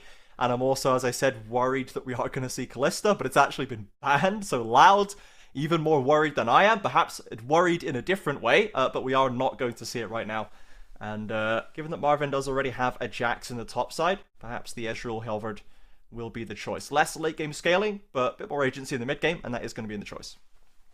And keeps them safe. We talked about a dive-heavy composition. You know, if you get a teleport over from Robo, Yep. or you just get catch-up where the swaps are not synced up, the Ezreal can help you, survive that dive, get away from it. So it's not necessarily a bad pick. I do like it.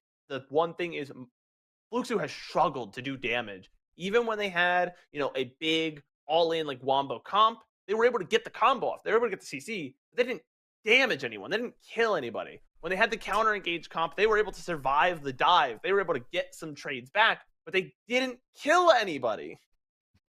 Yes, it was the key issue. Never really quite got resolved for Fluxy right there, as Root locks in the Aphelios. Now, this has been one of his more successful picks through the years. Some of his best international performances representing Loud in the past were on the Aphelios, and Redbird's going to lock in the Rel. So another engage option, another ball delivery system, and the team fight for Loud is pretty devastating. The range, not the highest, except for Root if he's got the Calibrum ready.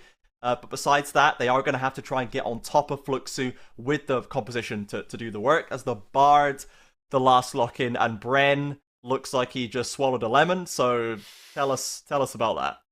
So Bard has an advantage in one singular stat over every other support in the game. And that is he can move really fast, and he can get across the map and impact the other parts of the map. But you're probably not going to see a lot of that impact come through into this mid lane, like where the Orianna is probably going to have to play very defensively against an Akali regardless. And into the top side, I don't want to dive Robo's Renekton. Even though it's counter synergistic with something like the Ezreal, I would have liked to see a counter dive support, or like honestly an enchanter like the Milio or maybe the Karma that could keep the team alive and let them thrive should that Renekton and the dive all come through and get onto one person. You can cleanse or shield or heal or give them something to kind of keep their team going. But as it stands right now, I think Fluxu is very, very vulnerable. Yeah, well, they've been vulnerable all day, Bren. No surprises there. Loud with more comfort picks. The Volibear jungle in the hands of Griffin. The Orianna for Jewel. Another great mid-jungle pairing there. And ultimately, Root back on the Aphelios that he's done so much work on in the past. I think Loud should be set up for success again. If Fu can finally get some ground under his feet, can finally hit the ground running on this Akali, can be a real backline threat, that could be where it has to happen. You don't want to get to a long drawn out fight against Aphelios. You want to just assassinate him quick and easy, and that's what Akali can do if the gold is in Fu's pocket, if the time is right, if the position is right. But ultimately today, we just have not seen that from Fluxu. We go on to the Rift for what could be the last time in this lower bracket match. Backs against the wall, Fluxu W7M. This could be our last game of the year. Let's make it a good one.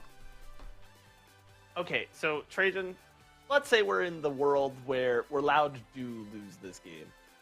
Do you feel better about it if it's because, Fluxu actually just puts on a blinder and outplays them? Or do you feel better about it if Loud just starts limit testing, like we know Robo does sometimes, where he's just like, I'm gonna see if I win 1v3 because I can?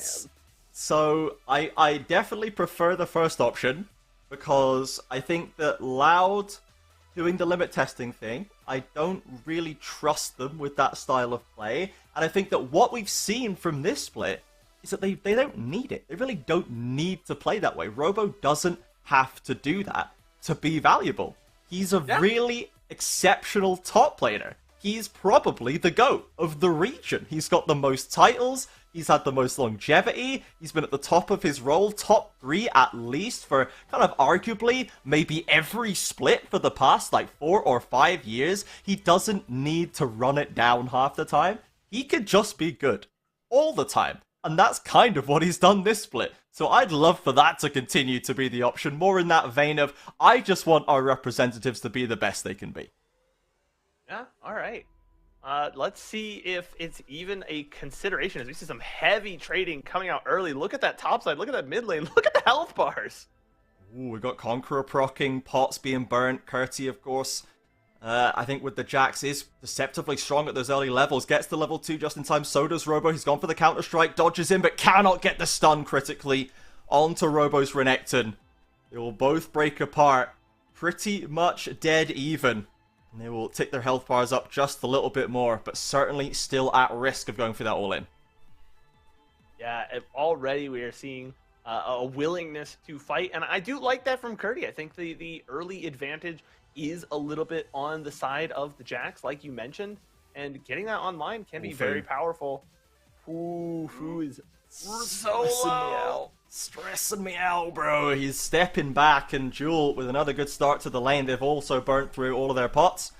And now Yampi maybe could be the deciding factor here. Curti's baited Robo, and he's got the stun flash this time to make it land, but Robo can simply trade his own. Because it's 1-for-1, it's not even advantageous. Now Jewel, the second target, can Prodelta make it work? Another flash from Loud, at least that time. It's one summoner for none. But again, the Loud solo laners, they're just too slippery, man. They're hard to kill, but I do like this line of thinking.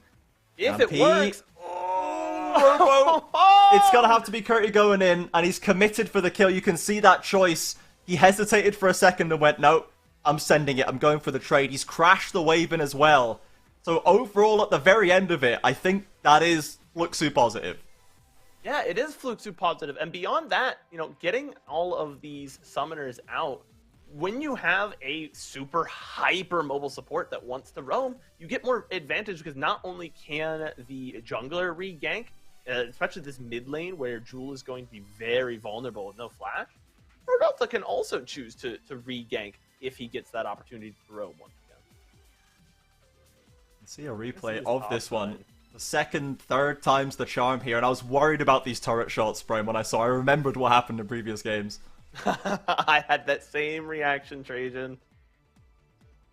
And then I like the just committing to, like, I know I'm going to die. Let me get as much damage as I can onto this tower. And did he end up picking up the plate? I believe he got the gold for that. Plate certainly went down. Minions lost for Robo, and he does at least get to, a little bit of positive energy back in that top lane. Actually gets the play to work. It's definitely positive individually, with a small lead opening up for him. So Curti with a chance to try and write a bit of a different story in this third game lane. Fu still under pressure from Jewel, using that early Orianna laning that you were talking about, Bran. Very, very strong in those long trades. Is the Orianna stacking those auto attacks up? Yep, a lot of magic damage to come out. Redbird and Prodelta having both just left the bottom lane. It is if there's no supports there, it's the same as if both supports are there. If you really think about it, both of them just going to roam and impact that. Prodelta leaving some healing behind for his friend Fu. And now it's interesting because at some point Prodelta has to go back because he's just leeching XP off of his mid laner. Yeah, we do want the Akali to have the ultimate, ideally, when the next big play breaks out. Griffin heading onto this dragon will be uncontested right now as Yampi looking for a return in topside. Robo sniffs it out. He's going to at least have an idea that it's coming. He can start planning the approach, planning the reaction. He's already used the Q in lanes. He's not going to have a stun as Fu now again under pressure. The observers shows this top lane again. Robo's trying to thin the wave out. He's completely stripped it away, and Yampi now doesn't have her way in. He's got 6 and pops the Dominus just to make sure. Yeah, pops the Dominus. I'm not sure if he thought he was going to get hit by that Counter-Strike, or if just ultimately he just wanted to make sure that nobody had even a chance of touching him. But it does mean it is gone. And the Ishtal impact does not connect. And so Jewel not punished for having no flash. And with all this time wasted, Griffin is able to pick up the drag on the bot side. Yeah, and Yampi didn't even have ultimate left as well. There was no Impale to really lock that damage down. Ultimately, and he spent so much time with this reganks top lane, looking for mid as well. Griffin is opening up a sizable CS lead as he has just been clearing out camps, as now he's looking for maybe a play onto bot side. Cannot find a good angle. Marvin and Pro Delta will step away with no danger. But Griffin, in that 1v1 at least, he is extending quite a sizable lead. He's now going to go down back to the shop and invest that one, getting early damage with the Fiendish Codex. See what he can now do. He's got that level 6. He can turn the towers off if needed. So we could see now a return gank into topside onto Curti. Or maybe he'll take that influence elsewhere. Curti still has his flash up. Robos is about to return rather shortly. And in the bot side, I think we're seeing a very even game between the Ezreal and the Aphelios.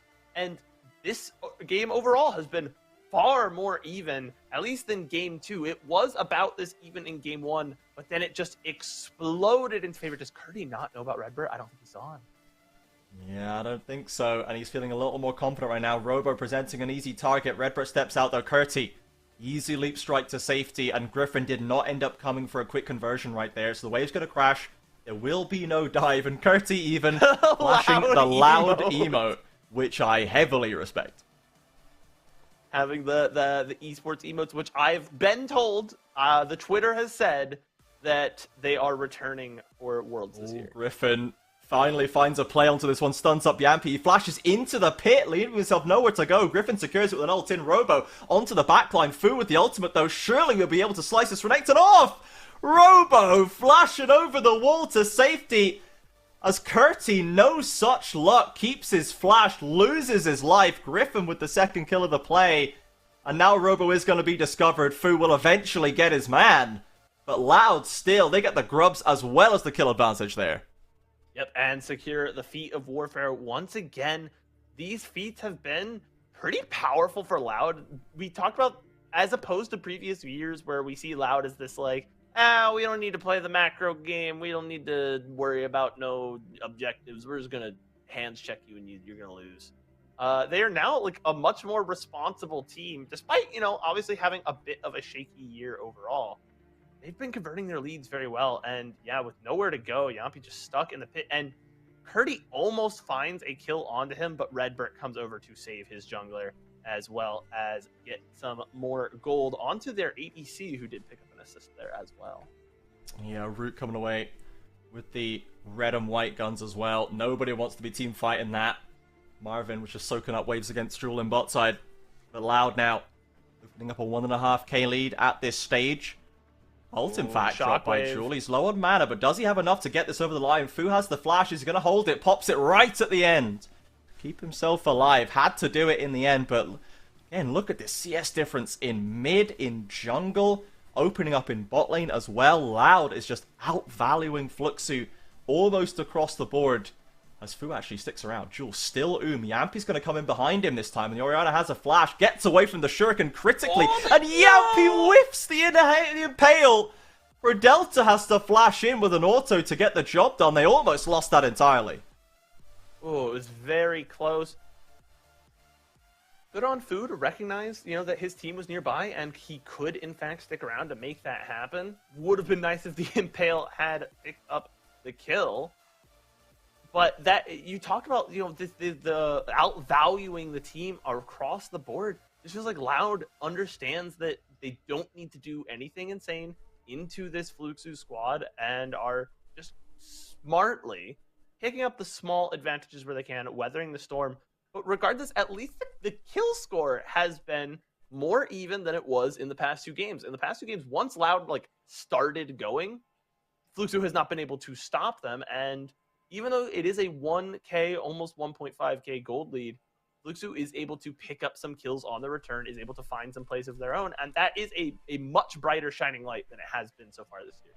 It is a bit of a marginal growth here for Fluxu. They have been able to find more success in the early game. However, Loud still very much in the driver's seat.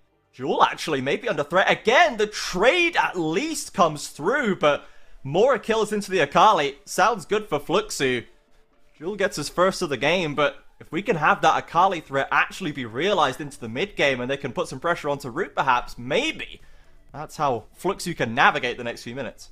Yeah, what was going on down there? Because that we cut down to them, as we don't have time to talk about it. Pro Delta barely escaping the Magnet Storm used. That might be a cooldown to play around coming here into this mid lane. But the positioning was really weird there with where Fu was and where Jewel was. I am kind of between them and the tower somehow and taking tower shots that were stacked up pretty high. That last shot did a lot of damage, so yeah, not sure how that situation developed, but at least Fu able to come away with a 1-for-1 that far down in CS is certainly nothing to sniff at. He's gonna have that first here we go. Item done, and let's see how this happens. How does he get back there? Uses the ultimate, has the shroud, a good shockwave to pull away. And all right, the shuriken flip puts him into tower range, and he is forced to get that kill out with the Q. Again, we talked about it in the previous game. Even trades are winning trades if you are behind. A bit of an overstep here from Redbert, maybe.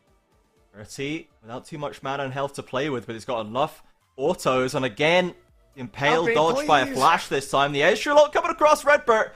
Backsteps it perfectly. Jewel, though, managed to pick up a kill onto Pro Delta elsewhere here, and now Yampi caught under the tower. Griffin can just deactivate it, and it's a killing spree begun for the Volibear. Okay, so it's a few minutes delayed as opposed to the previous game, but it looks like Loud is getting the snowball rolling, and I feel like it's been the same story again and again, whereas last game I was like, it feels slower, but the gold lead is actually bigger. Again, the same thing has happened where like it feels more even, but the gold lead is 3,000. It was like 1,000 at this stage of the game in the first game. It was 2,000 in the second game, and now it's 3,000 at 13 minutes. That is a massive lead. You can see Pro Delta here just getting caught, trying to rotate through to help his teammate, locks himself in the Oni Barred ultimate, and Jewel just ready and waiting to finish him off. And then Yampi gets caught here, just nothing to do. You're under tower. The tower gets shut down, and it's an easy kill. Easy as you like for Loud. Loud now with their choice of lane assignments. We can see they've put Root and Redbert into the mid lane. Jewel up to top to face off against Curti for the time being. Robo working on bot side. They have not got a dragon to work for, and Fluxu now once again has caught Robo push pretty far up. Yampi's been pretty good at catching the Loud players inside lanes. They force the dominance, so they have the damage for it. Fu does! Hits both ultimates, gets that damage down. A third kill for the Akali. A threat being built by Fluxu, but it's at the cost of mid lane turret. Possibly top lane as well, but Curti actually catches Redbert too aggressively, and now Jewel, with no one left to help him. Griffin trying to get in there. Lovely shockwave knocks him back, but it cannot prevent the double for Curti's Jax. Flashes away, followed by Griffin. But a great effort by the Fluxu top laner there. If you're Fluxu, you will take that. That is such a big win. Able to pick up 2 kills for just your own life in a 1v2, effectively a 1v3 with Loud. Griffin showing up right at the end there. They are able to take the tower, but with the value on the bot side, the kill into Robo, likely to be a tower here as well. Fu, you gotta hit the tower. A little bit sweaty, but that's fine. That's a big play for Fluxu. See here, the amount of damage off of the W is what ultimately gets the kill. The shutdown, the shockwave is able to come through and get some damage onto Curti. Curti falls to Griffin, but again, I don't think you're that upset about picking up those 2 kills in the top side. And we've seen them eat into this Loud gold lead a little bit. Now under 3K. Yeah, I mean, those scaling carries, the real threats that are going to be the difference maker for Fluxu if the game gets to that point are Curti and Fu, and that's where basically all of the money has gone. Now we can see on the gold totals on your left there that Loud are still dominating across jungle, mid and bot lane, but at least Fu and Curti have something to offer right now. They are getting some items completed. They'll be approaching the second one before too long, and if they can stall the game out, if they can keep Loud at arm's length, hold them away from getting the soul too quickly, hold them away from getting inhibs too quickly, there might be a chance for Fluxu to get that miracle fight and get a win on the board. They're gonna have to hold fast, though. Look at that. Volibear casual 4-0, a quiet 4-0, just picking up kills at the end of plays, making sure he's in the right positions. But that means he is 2 full items, 9 stacks on the Dark Seal, and now he has the magical boots as well for the permanently upgraded move speed. As teleports are coming through, Trajan, we're about to get a big fight. Jewel under pressure. A flash from the Orianna used early. Yampi only gets one with the Impale, but it's Robo. Fu's looking for an angle to Orianna. Goes in deep, but doesn't get that much damage down. Lovely Bard ultimate slows the pace. Robo trying to keep Fu out of there, but is low himself. Curti has arrived now. Griffin gets one. This Volibear is very, very strong, but Fluxu can try and hold him down. 1-for-1 so far. Jungle for mid. A lot of summoners, a lot of ultimates burned. But a fairly even play for Fluxu. This is a little different from game 1 and 2. A little bit of anti-synergy in a certain sense with Pro Delta Bard ulting everyone that would have gotten hit by the Ezreal, but does buy the time for the Ezreal to actually get into fight. If the Ezreal was not there, I think Loud kind of just runs through, and by the time Ezreal arrives, he is a sitting duck. As now we're going to get another fight in the Dragon. Griffin is going in aggressively here. Should be able to trade it down. There's no smite, but actually it's the Rel that picks it up. Redbird with the Dragon, and Griffin eliminated by Fu. A tasty shutdown for the Fluxu mid laner. And the gold lead has actually started to decrease now. Loud on Cloud Soul point, but it's not all going their way. Oh, we can feel it. There's a bit of momentum kind of screaming into Fluxu's corner, a bit of confidence maybe. And they're getting the gold onto the right targets. Almost all of the kills are on Fu and Curti, and that is what you want to see because they're going to be very, very strong. We don't want to get into protracted fights with, an Aphelios in the late game. Well, that's not going to matter if we can just delete him outright. We're going to see how this last fight got off to its start. Impale only catches the one, but a good counter-strike, and here's what I mean. The Bard ult hits right before the True Shot Barrage does, which is just very unfortunate. Yeah, a bit tough for Marvin. He's had a quiet game so far. That could have been the moment to at least get him some damage across, and if they have that extra bit of damage, maybe they're confident enough to push for more kills. Now, ultimately, they do still get Griffin at the end. That is the headline news here, is 950 gold into Fuzakali. The Dragon at least for Loud, so they will be able to force Fluxu out of shape in a few minutes to potentially try and deny that soul. But they are getting items completed. That's gotten the Shadow Flame on deck for Fu. Now, I think a lot of analysts are slightly low on Shadow Flame right now. That's not actually adding as much value as it used to. But in terms of execution, it's still a lot of AP. It's still a little bit more value for this Akali. And it's going to be about getting on the right targets. He needs to be threatening Root, threatening Jewel, and making sure that Loud cannot set up for the team fight that they want. It's quite a bit of stats. And like you said, it's going to keep Loud off balance.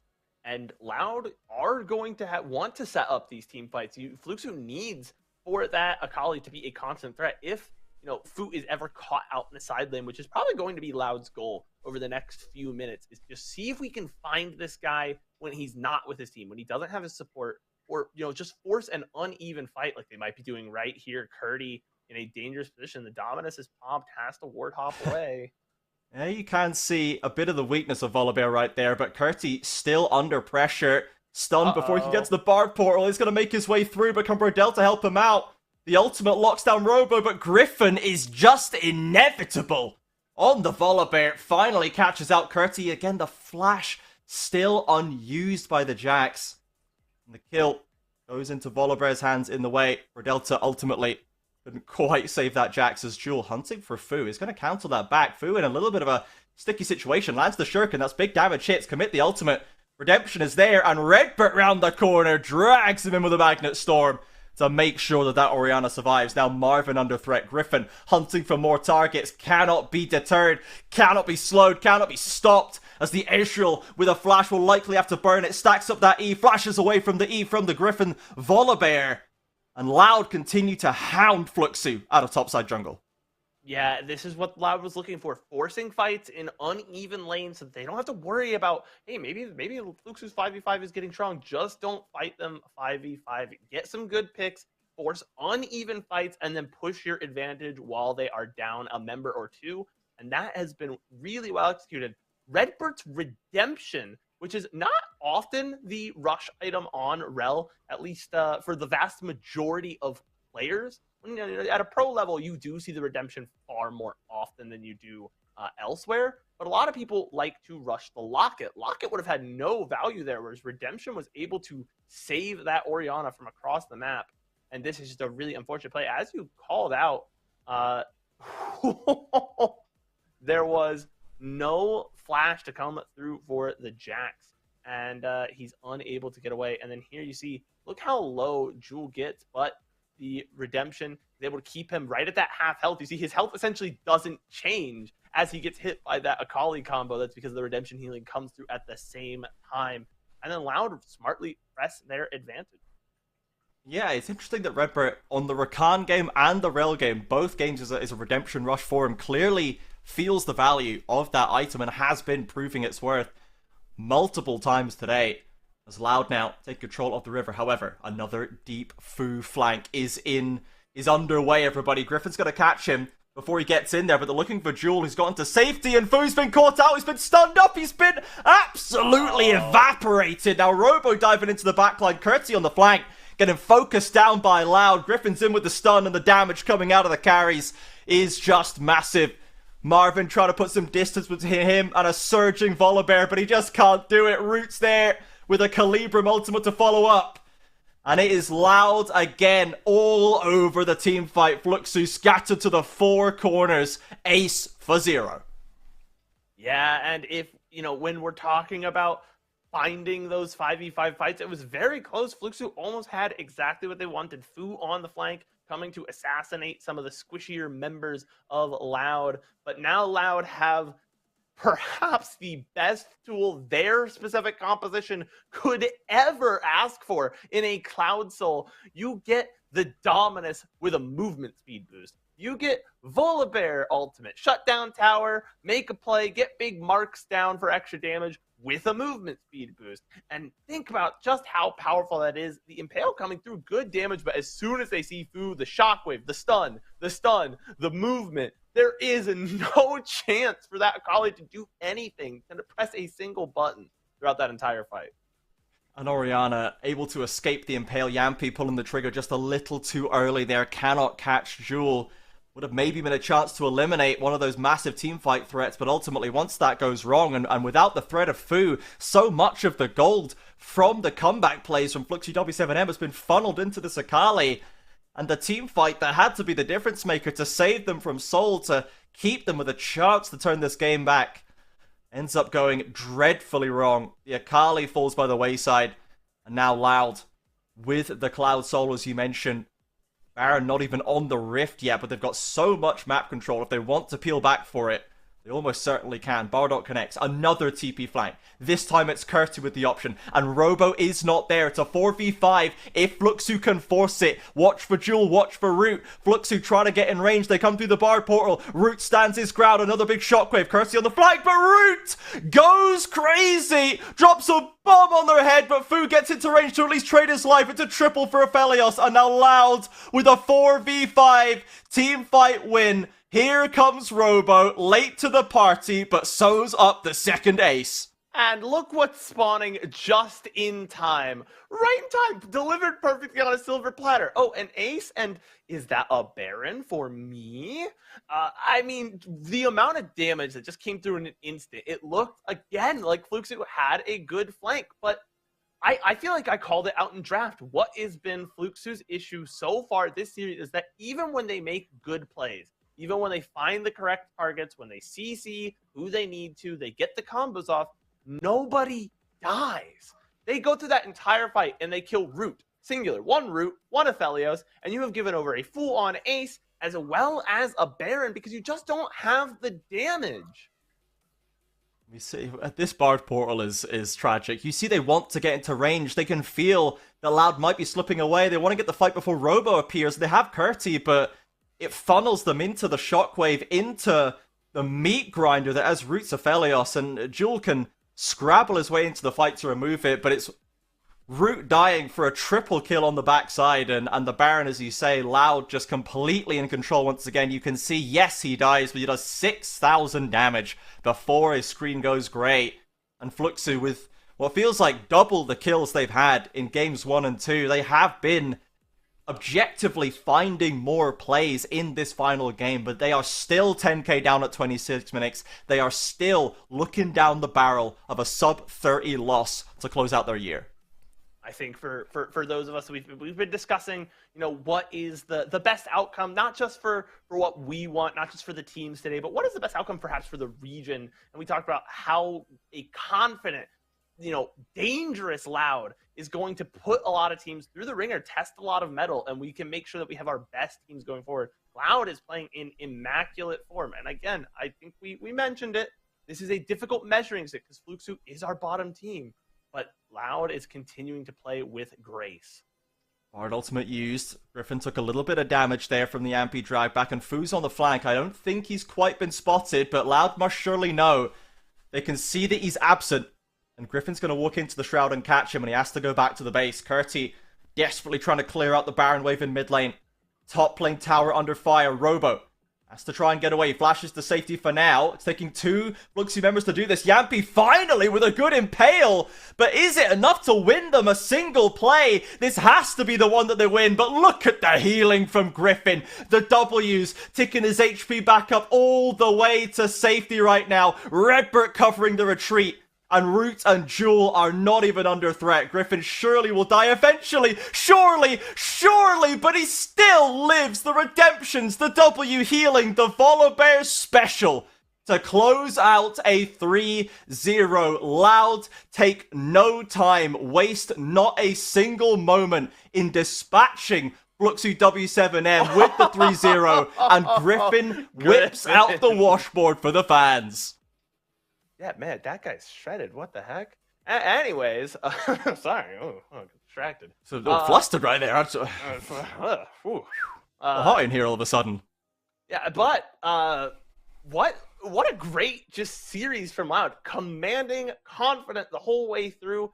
I'm still wondering at what point does Fluxu learn what Grievous Wounds does? Because they didn't build it in the last game either when you were up against Renekton and Volibear, and those feels like two good champions to use it against.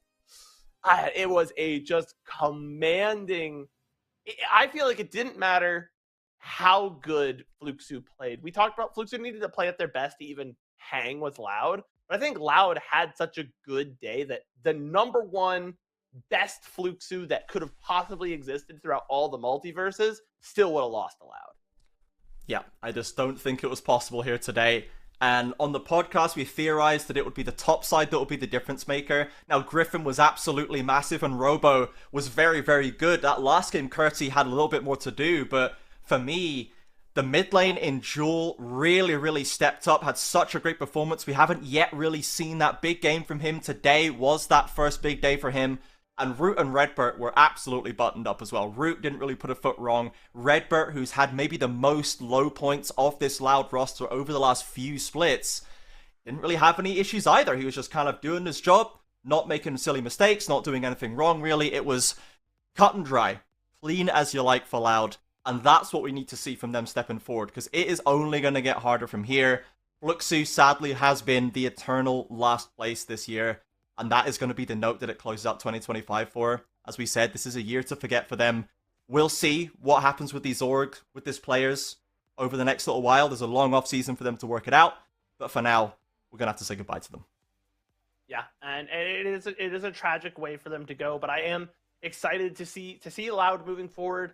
I'm so used to Root as Mr. Stability in the bot lane, and we've seen that kind of sagging a little bit as the year has gone on. We've questioned whether or not Root is fully ready to go, but if they can keep this form up moving forward, I think Loud is going to put a lot of teams on notice. If they can get into this next week and turn it into a win against one of the teams that is still in contention, like a Red or a Furia, and now all of a sudden everyone has to look and go, hey, are these guys serious? Because it feels like they might be serious, Trajan. Yeah, I really want that Red Loud matchup, man. I really want that Red Loud match. That is my dream. That's always my dream. Every split, to be honest. It's always the most fun, especially when it happens in the lower bracket, and that is where it's going to happen if it is going to at all. So we shall see if my wish will be granted. We'll see if Loud can keep this form up. We will not be seeing Fluxu W7M again, but what we will be seeing tomorrow is Leviathan versus Isurus Gaming for the other 7th, 8th slot, for the other advancement in the lower bracket.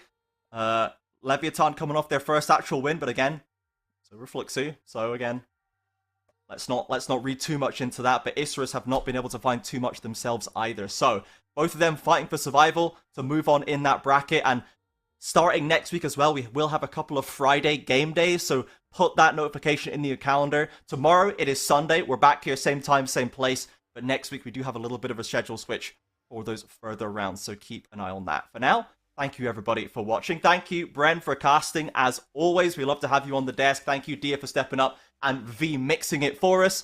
Thank you everybody, of course, for coming out and watching the games. You can follow us on Twitter and Blue Sky at LTA South. You can follow us on Twitch at LTA South. If you like the product, if you like what we do, and you'd like to support us, you can subscribe to the channel with a Prime or a regular sub. You can join our community Discord to talk to us about the league, submit questions for the podcast, and just generally get more up to date with LTA South. You can join our fantasy league. You can engage with us around this league that we all love so much. With that, I'm going to let you go. Have a good rest of your day, everybody, and we'll see you back here, same time, same place tomorrow for more LTA South playoffs.